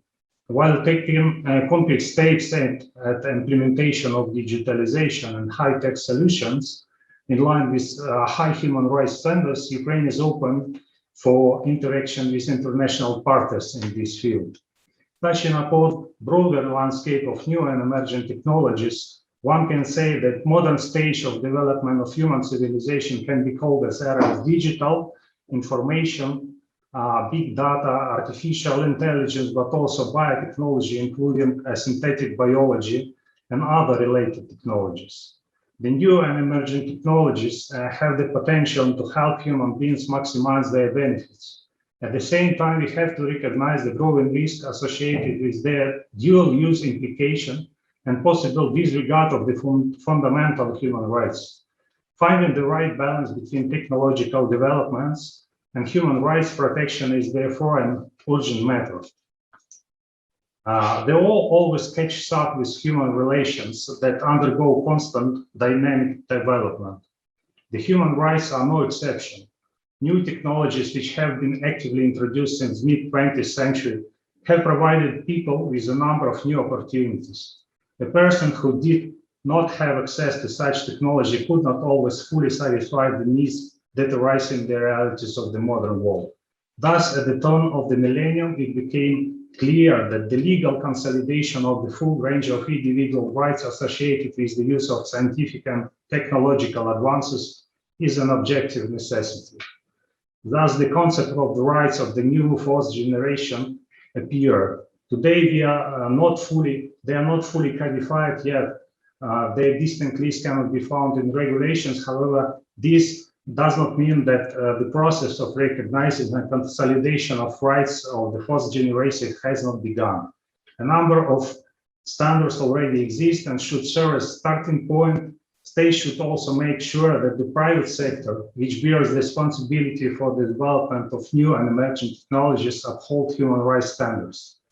In order to get such a balance, we need stronger cooperation between state actors, governments, parliaments, the judiciary, law enforcement agencies, private companies, and also in promoting human rights-based approach to new and emerging technologies could be pivotal. To conclude, I would like to remind an ancient wisdom. The person who felt the wind of change should not build a shield from the wind, but windmill. Thus, we urge to unite efforts to jointly search the legal solutions that would ensure the use of technological progress for the benefits of mankind and human civilization. We hope that today's discussion will serve as a contribution to further steps in this direction. I thank you. Thank you very much for your contribution. And concluding, I would like to ask Mr. Cullen Birch from Article 19 to take the floor, and then we will conclude with thoughts of the panelists and move on to our second panel. Thank you very much, Mr. Birch, if you would like to take the floor. Thank you, Charlotte, for giving us the floor. We thank the core group for organising this important and timely event, and also the speakers for their thoughtful interventions. I'm speaking on behalf of Article 19, an organisation focused on the right to freedom of expression. Article 19 welcomes the Human Rights Council's initiative on new and emerging technologies and the Advisory Committee's report on the topic. We agree that these technologies must be designed and implemented with a sound understanding of the international human rights framework, and support the call for greater multi-stakeholder engagement to ensure these principles are applied in practice. We are nonetheless concerned that states and bodies across the United Nations risk falling into the trap of technology solutionism, and the understanding that these technologies, or certain technologies, will be primarily used for beneficial purposes. We think that there is a need to shift the narrative, with the default position always focusing on the human rights impacts of these technologies rather than their reported positive outcomes. For invasive technologies, such as facial recognition, the starting point for the assessment is to recognize that because of their intrinsic invasiveness, the technology is never harmless. For this reason, states should consider the ban on the deployment of facial recognition as the norm, with the possibility to use it as an exception and justified only in very narrow circumstances. Other technologies, such as emotion recognition, are fundamentally flawed and can never meet the narrowly defined test of necessity, proportionality, and legality. Hence, their development, sale, transfer, and use should be banned completely. The Human Rights Council should take this approach in their future work, including in upcoming resolutions.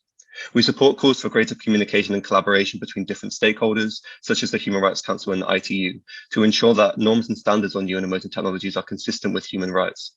However, we maintain that the Human Rights Council, in close and meaningful consultation with civil society, is the most appropriately placed body to be establishing the human rights norms and standards to be implemented by others, given that it holds the expertise and is ultimately less likely to be influenced by other factors, such as convenience, cost, and innovation. We thank the core group for organising this event and giving us the floor. Thank you so much for this statement. I would now like to ask the panelists each to have a one-sentence closing statement in regards to the discussions you've just had. Please, if we could start with Eileen. My one sentence is this should be a symposium next time rather than a short panel.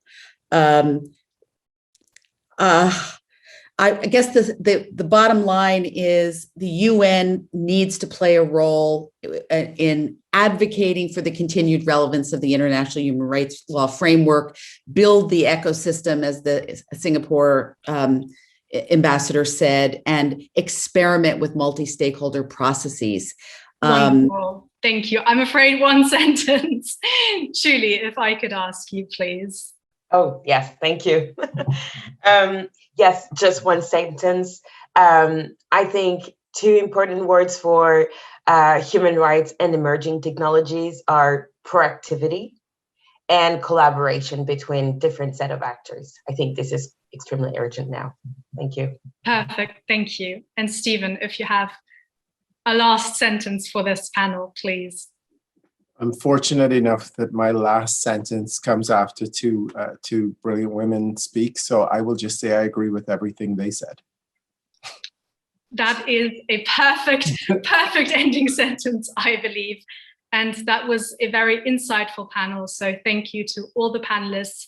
Thank you to the contributions from the floor. They were insightful and important. And we will now jump right into our next panel, which is a discussion concerning the report of the Advisory Committee on the potential impacts, opportunities, and challenges of new and emerging technologies with regards to the promotion and protection of human rights. So I now have the pleasure to introduce our wonderful speakers for this panel, and I will begin with the speaker who is going to also give us a short presentation of this report. So that is Professor Bakbom-Sook, who is a member of the UN Human Rights Council Advisory Committee and the current rapporteur of the Advisory Committee for this report. He is an expert in international law on human rights, has served as an advisor to government agencies dealing with human rights issues, is an advisory member of the International Human Rights Committee under the National Human Rights Commission of Korea, an international director of the Korean Society of International Law, and an auditor of the Korea Human Rights Foundation. I would now like to invite you, Bom-Sook, to please present the findings of the report. You have the floor. Thank you. It is my sincere pleasure to provide a brief overview of the Advisory Committee's report, which will be presented to UN Human Rights Council at its 47th session this month. The drafting group, which is currently composed of 11 committee members, was established in July 2019. In the same year, the drafting group distributed a questionnaire among different stakeholders.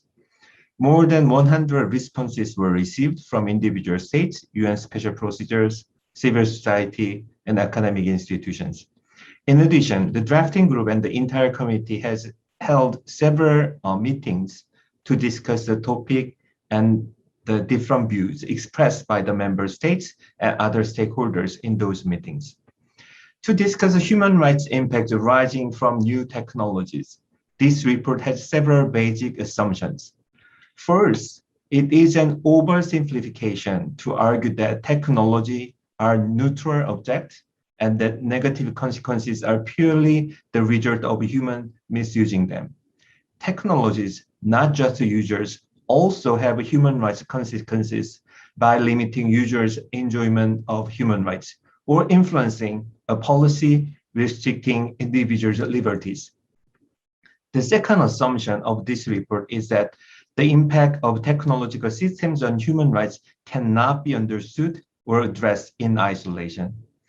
Although the Advisory Committee fully notes various critical human rights concerns surrounding their use in armed conflict situations, especially drones and autonomous weapons, this report exclusively focused on the civilian applications of these new technologies. The report recognized that new technologies have great potential to support individuals' rights and freedoms and to enhance the empowerment of individuals in the real world through new tools such as automation and robotics. However, not all technologies are initially designed to serve human rights purposes, and we need to be conscious of potential loopholes. Therefore, the report highlights that these new technologies pose significant challenges to human rights. These challenges are categorized into 7 groups. First, privacy violations can arise from excessive datafication by new technologies. Threat to privacy should not be dismissed at an inevitable price for progress, because erosion of the right to privacy can weaken the entire human rights framework. And it is too complicated for average users to understand the data processing algorithms of digital services. Moreover, with the rapid spread of COVID-19 worldwide, some effort to combat the pandemic may be failing to meet the standards of legality, necessity, and proportionality. So even considering the gravity of pandemic situation, the critical question remains as to what extent government should access personal information. Second, poor cybersecurity may lead to severe violation of privacy. Business and governance models that rely on users' data are not easily reconciled with protecting individual right to privacy and minimizing personal data disclosure online. Third, with the digital revolution, information is cheaper and faster, but it's also increasingly difficult to separate it from misinformation. The internet has profoundly changed the way media contents are produced and experienced. New technologies render it even more challenging to maintain and access the authenticity of the information. First, new technologies easily enable the rapid spread of hate speech, resulting in radicalization, segregation, hate crimes, and discrimination. Digital media and social network can intensify hate speech and dissemination of hateful ideas. At the same time, even though unintended, discriminatory outcomes may result from AI decision-making if based on biased algorithms. Fifth, as the internet becomes the primary method of communication and access to information, human rights risks can negatively impact the vulnerable populations lacking digital access. The technological empowerment will likely continue to be uneven, aggravating existing inequalities or creating new forms of vulnerability. Sixth, illegal and arbitrary mass surveillance may occur, involving indiscriminate monitoring of the entire or significant portion of the population. All too often, surveillance is conducted without appropriate safeguards, which impinges unreasonably on the privacy. In the same vein, digital spaces are also used to curtail the freedom of expression, access to information, and the right to assembly. Seventh, new technologies have created new and unprecedented criminal challenges, such as sexual exploitation, copyright infringement, financial extortion, and cyberbullying. The UN Special Rapporteur on the right to privacy also point out new technologies have amplified some forms of gender abuse. After examining the challenges and potential violation of human rights by new technologies, this report reviews the progress by the UN and international community in understanding and responding to the issue contingent on new technologies. The transboundary nature of new technologies and the business model show that domestic approaches alone are not enough. There is a growing need for a comprehensive approach to deal with this complex issue. The report maintains that new technologies and business models are putting the current international human rights framework under unprecedented strain and exposing gaps in ongoing responses. The first type of gaps are conceptual ones. Simply put, most international human rights instruments were initially drafted for the offline world and may not reflect the realities of the digital age, but the adoption of new treaties or international agreements or amending the existing ones seems not to be advisable. The engineering community lacks an understanding of human rights, and human rights communities does not have an understanding of the technologies. The new technological system may improve the enjoyment of one type of human rights, but simultaneously imperil the enjoyment of others, paradoxically resulting in a trade-off between human rights, between different human rights. Therefore, without firm guidance from human rights community, the designers of technological systems may end up picking and choosing which right to protect or not. Such a problem can be further complicated by the proliferation of different ethical principles and voluntary code of conduct that only cover a limited range of human rights. The second category of gaps consists of operational ones. This category focuses on how new technologies are causing practical challenges for states. Due to inevitable existence of gaps between the enactment of regulations and the development of new technologies, government need to expect voluntary compliance by the private sector, at least in a short term, because social consensus and consultation need to precede the enactment of regulations. Such operational gaps often involve broader questions of international governance too. New technologies are global and transnational in scope, but regulatory efforts tend to remain national or regional. Therefore, there is the possibility of overlaps as international institutions and UN member states begin to develop policies on new technologies independently. To minimize the gap, international consultation between states and international organizations is required to identify the overlaps and gaps in these regulatory efforts. Moreover, the private sector's growing role and its relationship with human rights protection is another crucial gap. Considerable progress has been made in raising the awareness of private sector of its human rights obligations through the UN Guiding Principles on Business and Human Rights. However, there is still room for improvement because some innovative business models are purposely designed to exploit legal gray areas. Finally, this report concludes with the recommendations of the holistic human rights approach to new technologies, including the following three pillars. First is a holistic understanding of technology. It requires the awareness of the complexity and interdependency of new technologies and an understanding of the whole datafication cycle, not just an individual technology. In this regard, the interconnections between different types of innovations and their overall human rights consequences should be carefully traced. Moreover, it is critical to understand the human rights implication of each stage of development of technologies, including its design, manufacture, implementation, and even disposal. The second pillar is a holistic approach to human rights. It requires translating human rights norms into practical standards that are understandable for business and engineers. If the first pillar requires human rights experts learning about technologies, the second pillar requires teaching engineers about human rights. It is essential because many critical decisions that will affect users' human rights are made on the drawing boards by technical experts at the early stage of the development of technology.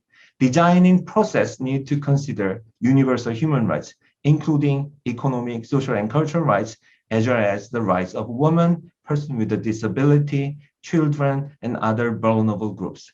The last pillar is the holistic governance and regulatory efforts by states, international organizations, and all relevant stakeholders. Accelerating the development and proliferation of new technologies seems inevitable, but their impacts on human rights can be effectively shaped through the joint efforts of multi-stakeholders. That's it. Thank you very much. Thank you very much for your presentation. Our second speaker is Ms. Peggy Hicks. Ms. Peggy Hicks has served as Director to the Thematic Engagement, Special Procedures, and Right to Development Division of the United Nations Human Rights Office. She provides strategic direction to the UN Human Rights Office work on a broad range of pressing human rights issues, including human rights in the digital age and expanding civic space. From 2005 to 2015, she was Global Advocacy Director at Human Rights Watch, where she was responsible for managing Human Rights Watch's advocacy team and providing direction to its advocacy worldwide. Peggy, that was a lot of information, and I do apologize that your time has been eaten into. I'm sure you also have a lot of very interesting things to say and valuable contributions. So, without further ado, I would like to ask you to share your insights and immediate reactions to the report and possibly to some of the following questions.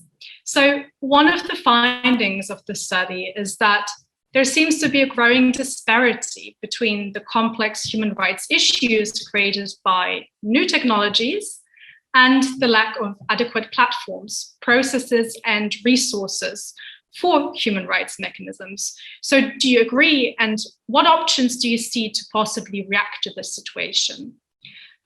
Moreover, what could be an international approach to ensure access to remedy? And finally, human rights defenders need to keep pace with technological changes in their advocacy efforts, as I'm sure you're very familiar with. So how can we better support them and ensure meaningful civic engagement with regards to tech regulation? Peggy, I very much look forward to hear your thoughts on this. Thanks very much, Charlotte. I'm glad to join you all. Others didn't get the dress code, but Charlotte and I are on board for the black and red combo here. I won't, there are so many questions, and obviously Mr. Beck has already given us a wonderful overview of the report, and there's so much meaty content in there that we could go to. But I thought I'd pick up a couple of the points that Charlotte has raised and really focus down on sort of 4 key points that I think are takeaways and are really echoed in the report. The first is that the report recognizes that there is so much guidance out there, so much work that's already been done with regard to the application of the human rights framework, but yet somehow we're not really using it as effectively as possible yet. So the first key point is that we need to dive deeper and resource better. And that means that we need to make sure that we're finding ways not to replicate, not to duplicate, not to proliferate additional guidance or try to create new standards, but really do our best to apply what we have in a most practical way and in a timely and relevant way. And I think that's work that we all can look at. And we on the human rights side are trying to do much more to make, for example, the multiple recommendations that have been made across dozens of reports by special procedures to pull those together in a way where they're much more accessible and usable for companies and governments that are trying to apply that guidance in practical settings.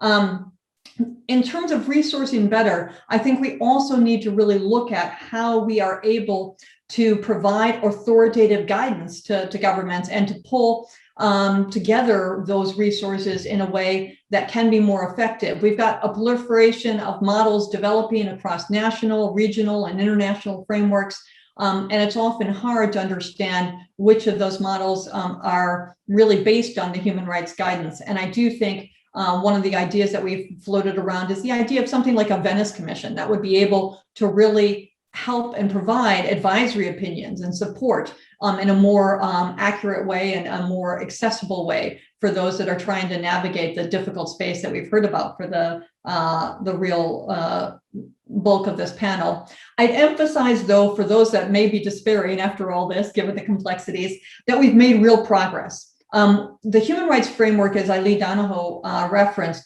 was really very unknown in many circles as little as 5 years ago. And I heard a podcast recently that I'd recommend to all of you. It's one of the best ones, I think, on some of these issues, the Lawfare podcast, Arbiters of Truth, where one of the things they focused on was how much the dialogue has changed within technology companies and elsewhere in terms of the incorporation of human rights standards in the last 5 years. So we've made progress in getting the words in there. Now we just need to make sure we follow it up with concrete action that really puts those words into practice. The second point I'd make is that we really need to break down the silos and pull together the different discussions. Mr. Bake also emphasized this point, that there are many different avenues where this is working, and there's gaps between the way the technology sector is working and the human rights experts are working, and we need to find better ways to bring those pieces together. One area that we really emphasize, and one that picks up from the earlier panel, is that we also need to look at conversations, for example, around cybersecurity, around counterterrorism, and particularly around standard setting that my colleagues at ITU are very much engaged in. We find that those processes really don't have the transparency and the human rights engagement that they need to be frank. And we need to find better ways to integrate human rights into those conversations, and really looking forward to figuring out what are the ways that we can do that better. The third point I'd make is that both governments and companies have a long way to go to do better. I really appreciated the Austrian foreign minister's comments about the fact that the technology sphere is moving very quickly, and we really are not keeping pace with the rights respecting rules that we need. And we see that in areas, for example, like facial recognition, where it's being rolled out in avenues that are critical for human rights, for example, in policing, yet there is no regulation guiding how that can be done in a rights respecting way. So we really need to move forward on this quickly and do better. And for governments, that means also looking at things like, how we make sure that we're doing this in a coherent way. If we try to do this, country by country, we are in danger of course, developing much different standards from place to place. And one of the things we're concerned about from a human rights perspective is that we'll set sort of the lowest common bar if we act in that way. So we do need to depend on these multilateral fora, and we can use them to develop red lines in terms of things that really, areas that shouldn't be crossed, but also in a proactive and forward-looking way to really provide model legislation and other efforts that can really feed into this in a way that makes sure that the examples we're replicating are good ones. We've heard from our colleagues at the European Union and elsewhere how, of course, the work that's done in one place does have a tendency to ripple out and be used elsewhere. And that does place a huge premium on those so-called early adopters to get it right.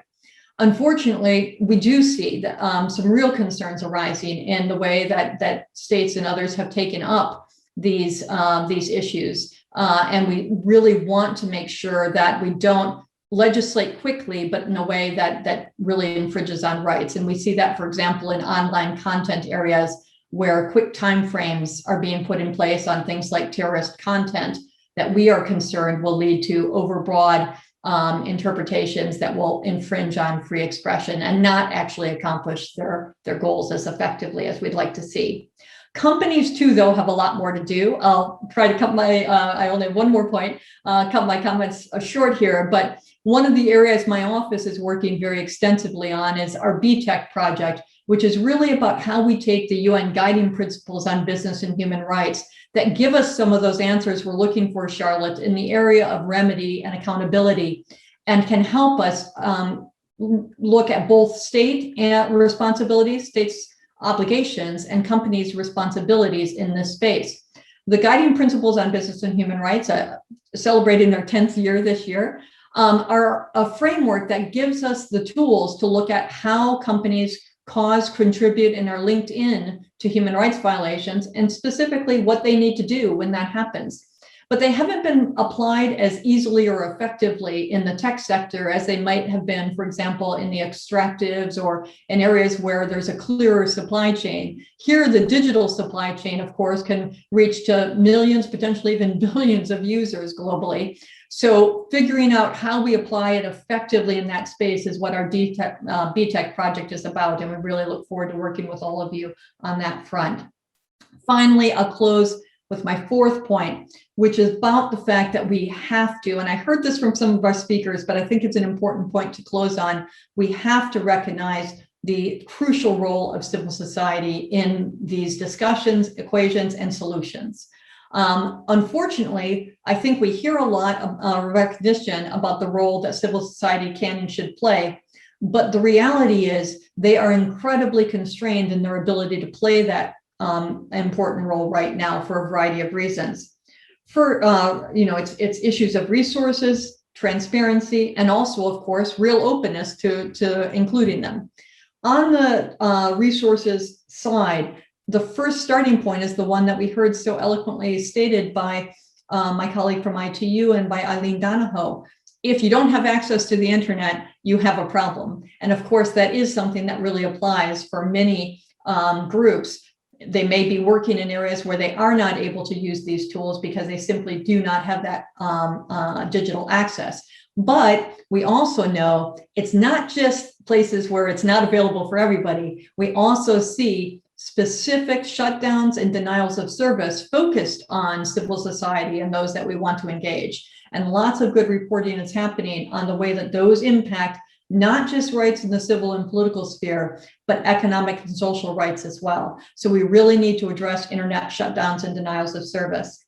We also, though, know that even when civil society is connected, they face threats and attacks that make it very difficult for them to engage in the digital space. There are, for example, tools of digital surveillance that have been rolled out in some 45 different countries developed by NSO that impact on the ability of civil society to engage in the space effectively. We also see that technology is used to silence the voices of NGOs through trolling and attacks online, particularly against women in this space as well.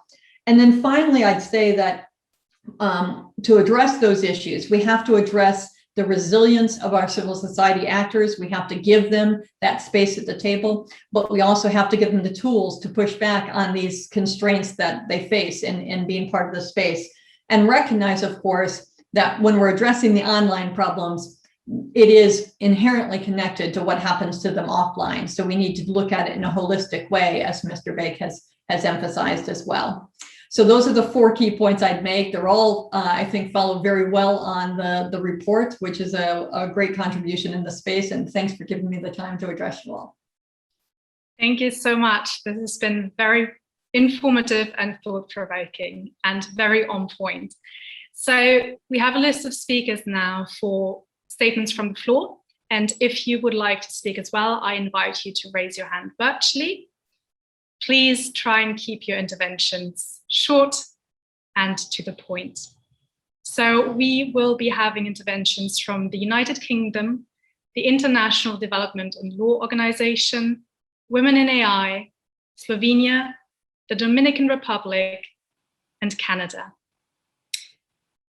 I would now like to invite to the floor Mrs. Verity Robson, Legal Counselor from the Mission of the United Kingdom. Ms. Robson, please. Thank you, Chair, and I will indeed try to be brief. The United Kingdom really welcomes today's timely discussion, and thanks Mr. Beck and the Advisory Committee for their useful new report. The UK strongly supports a free, open, peaceful and secure internet, and we are committed to protecting and defending all human rights online as well as offline, including the rights to privacy and freedom of expression. As this new report makes clear, new technologies are not inherently bad or good. The same technology can both liberate and repress.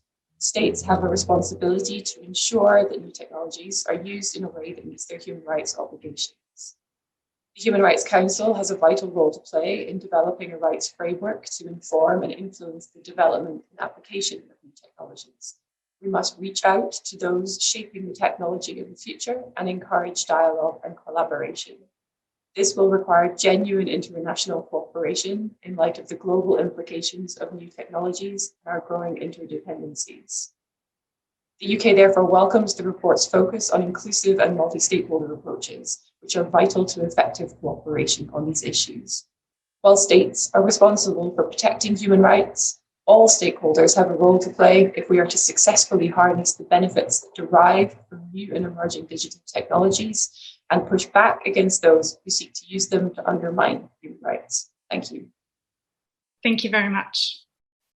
Next, we have Ms. Silvia Dodero from the Permanent Delegation of the International Development Law Organization. Ms. Dodero, please, you have the floor. Yes, thank you very much. Good afternoon and good morning and good evening to everyone. Thank you for organizing this extremely timely and interesting event and for the possibility to intervene. My name is Silvia Dodero. I'm Senior Advocacy Officer at IDLO, International Development Law Organization, which is the only global intergovernmental organization exclusively devoted to the promotion of rule of law and access to justice.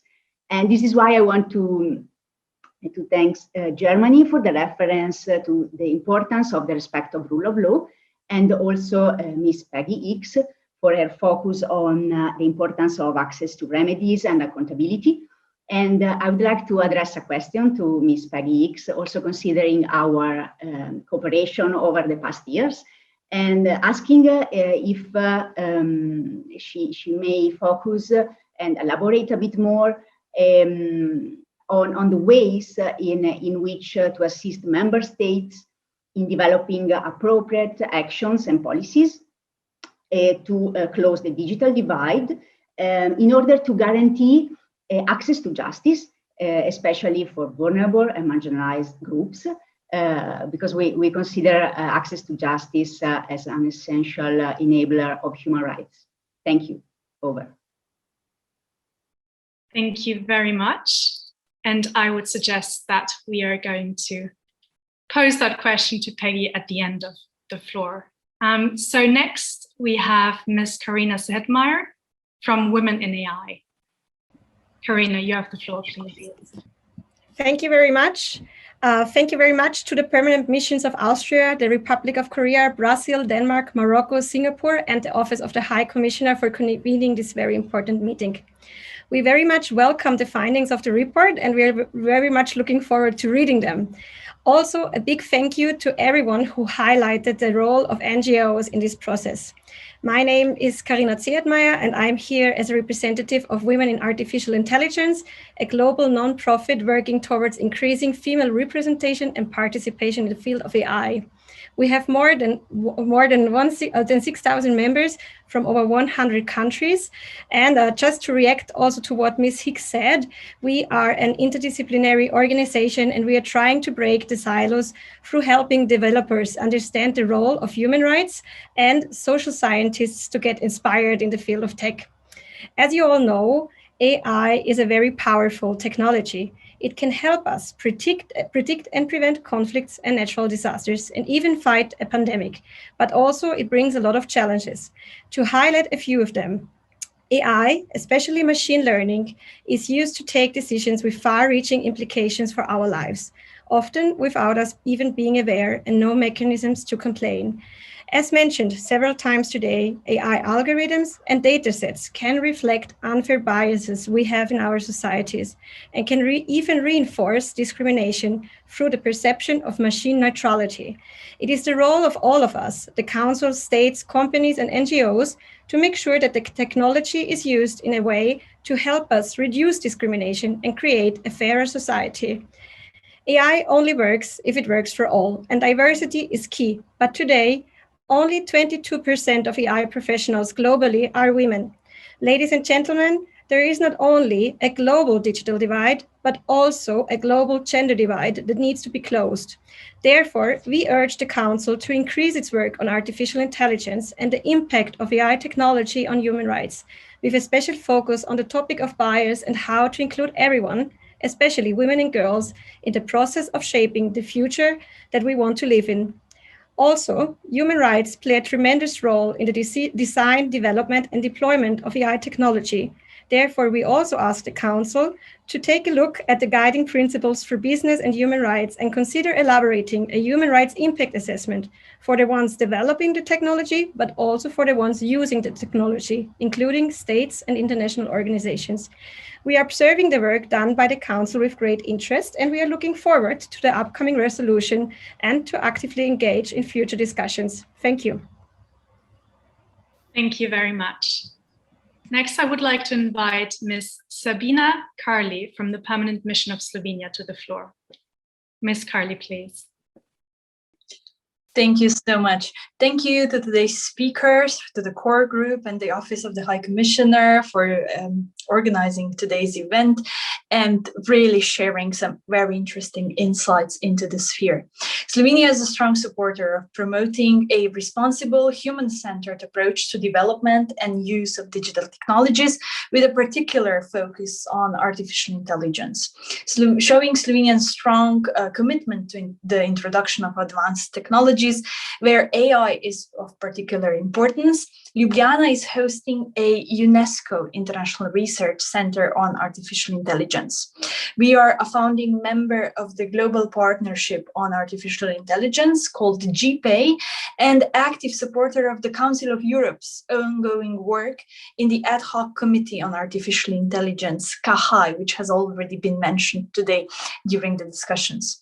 What we pay an increased attention to are the domains of privacy, personal data protection, non-discrimination and equality, because automated processing techniques and algorithms, internet shutdowns, censorship, cyber attacks, and surveillance could have an incremental implications on human rights in the field of right to a fair trial, due process, privacy and data protection, freedom of expression, freedom of assembly, and so on. There are two aspects that I want to particularly emphasize today in the light of the discussion. And these are firstly, gender and also generational digital divide. And the fact that women are underrepresented in almost all areas of ICT education, employment, entrepreneurship and leadership, but also in the field of regulation and the discussions on the legal arrangements in the field of digital technologies. And secondly, the second aspect, digital environment is an important aspect of children's lives. It offers new opportunities for the realization of their human rights, children's rights, but at the same time, even if children themselves are not using the internet and digital technologies, it opens space for risk of violation and abuse of their rights. The right of every child must be respected, protected, and fulfilled also in the digital environment. An important point has been raised today on cross-sectoral cooperation between organizations that address digital issues.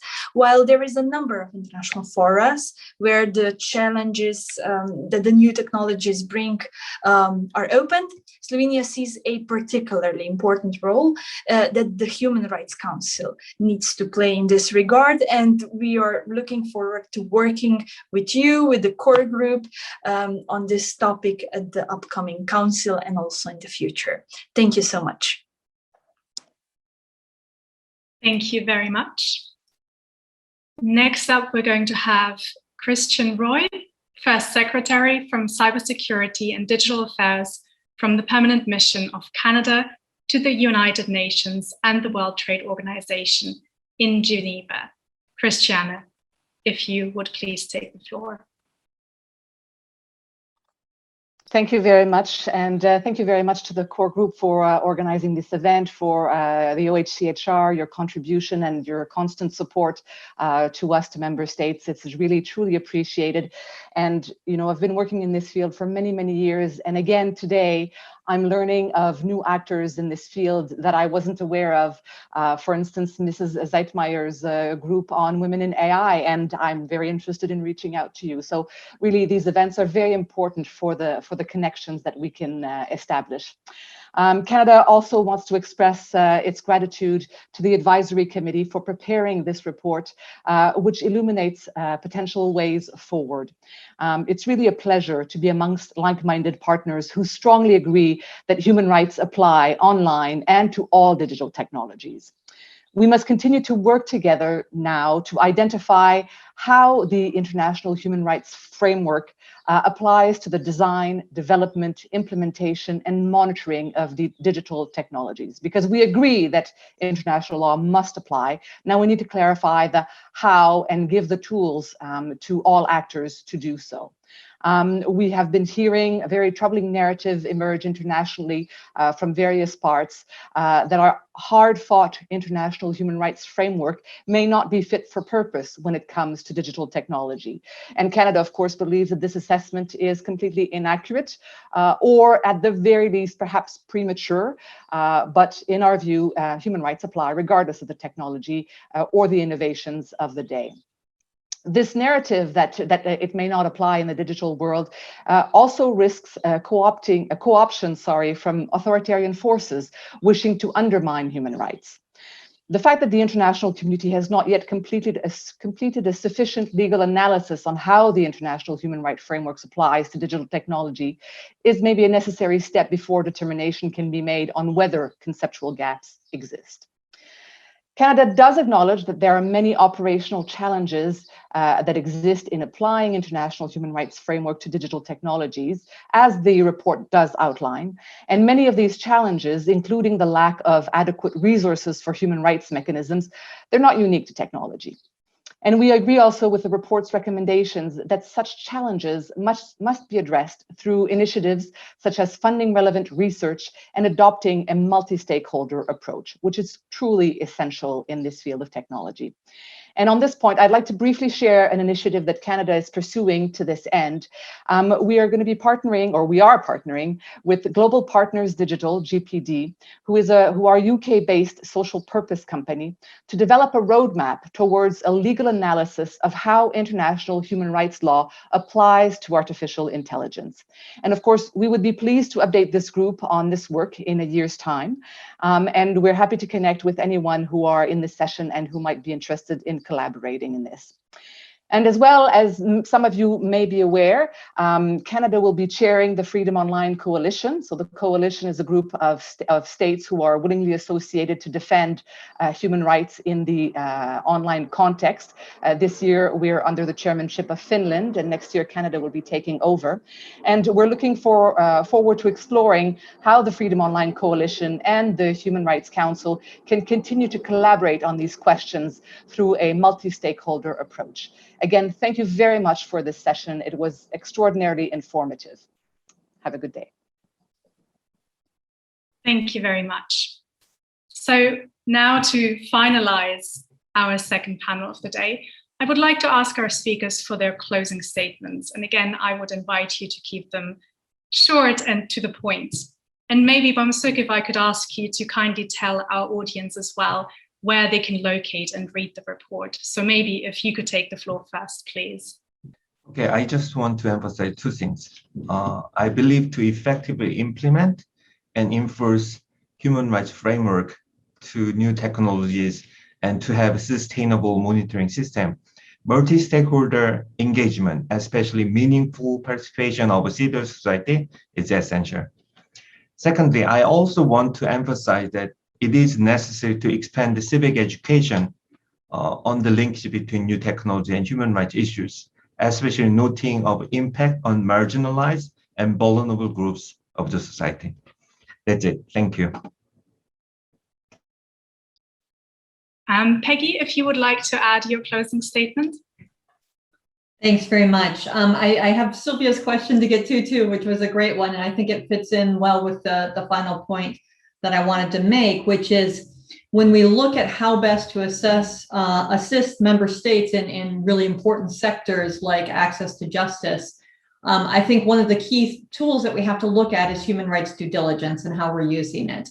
And of course, the approach that has been really gaining steam in some places, including in the EU, is around mandatory human rights due diligence as a way to make sure that, especially in critical human rights sensitive sectors, like the justice sector, we have in place the right standards before we jump into use of new technologies in ways that could have really adverse human rights impacts. So, I think that's really something that we need to explore. At the same time, of course, we have to recognize that we can't mandate things without giving states and others the resources to be able to do this hard work. So I do want to emphasize, I think we've heard so much today about how urgent and how important all this work is, and to really ask everyone present, are we really putting in the resources necessary to meet the challenges that we've all talked about? And I think we really see across regions in particular that states are struggling with these issues. And we have a lot of focus in Western Europe and in developed world, but in the lesser developed countries, finding the way to make sure that some of these critical issues are addressed in the best way means putting some resources behind this and really working with these states in ways that will help us to make the right solutions. And then finally, I just emphasize, because I think I've been focusing a lot on some of the problems here, we do need to bear in mind that new technologies can also be part of the solution to help us address some of these issues. So for example, our office is really looking at how we can use open source monitoring and technologies that allow us to access information in different ways to be able to do human rights work better. And we can also use these technologies to address some of the problems that we've talked about in today's workshop and really find ways to apply them better. And as many have said, I really do hope that the Human Rights Council and the UN more broadly is a forum in which we can really have serious conversations about how best to do that. It's a pivotal moment. We really are at a turning point where these new technologies can really advance our approaches to human rights globally, or we can go the other direction. And I think we all present, those of you who have stuck out to the end of this call, know that we really need to invest to make sure that we tip in the right direction towards a more human rights respecting future that relies on new technologies, but also ensures that the negative consequences are held way in check. Thank you. Thank you very much. And so thank you very much as well for all of your contributions and for the speakers for joining this panel.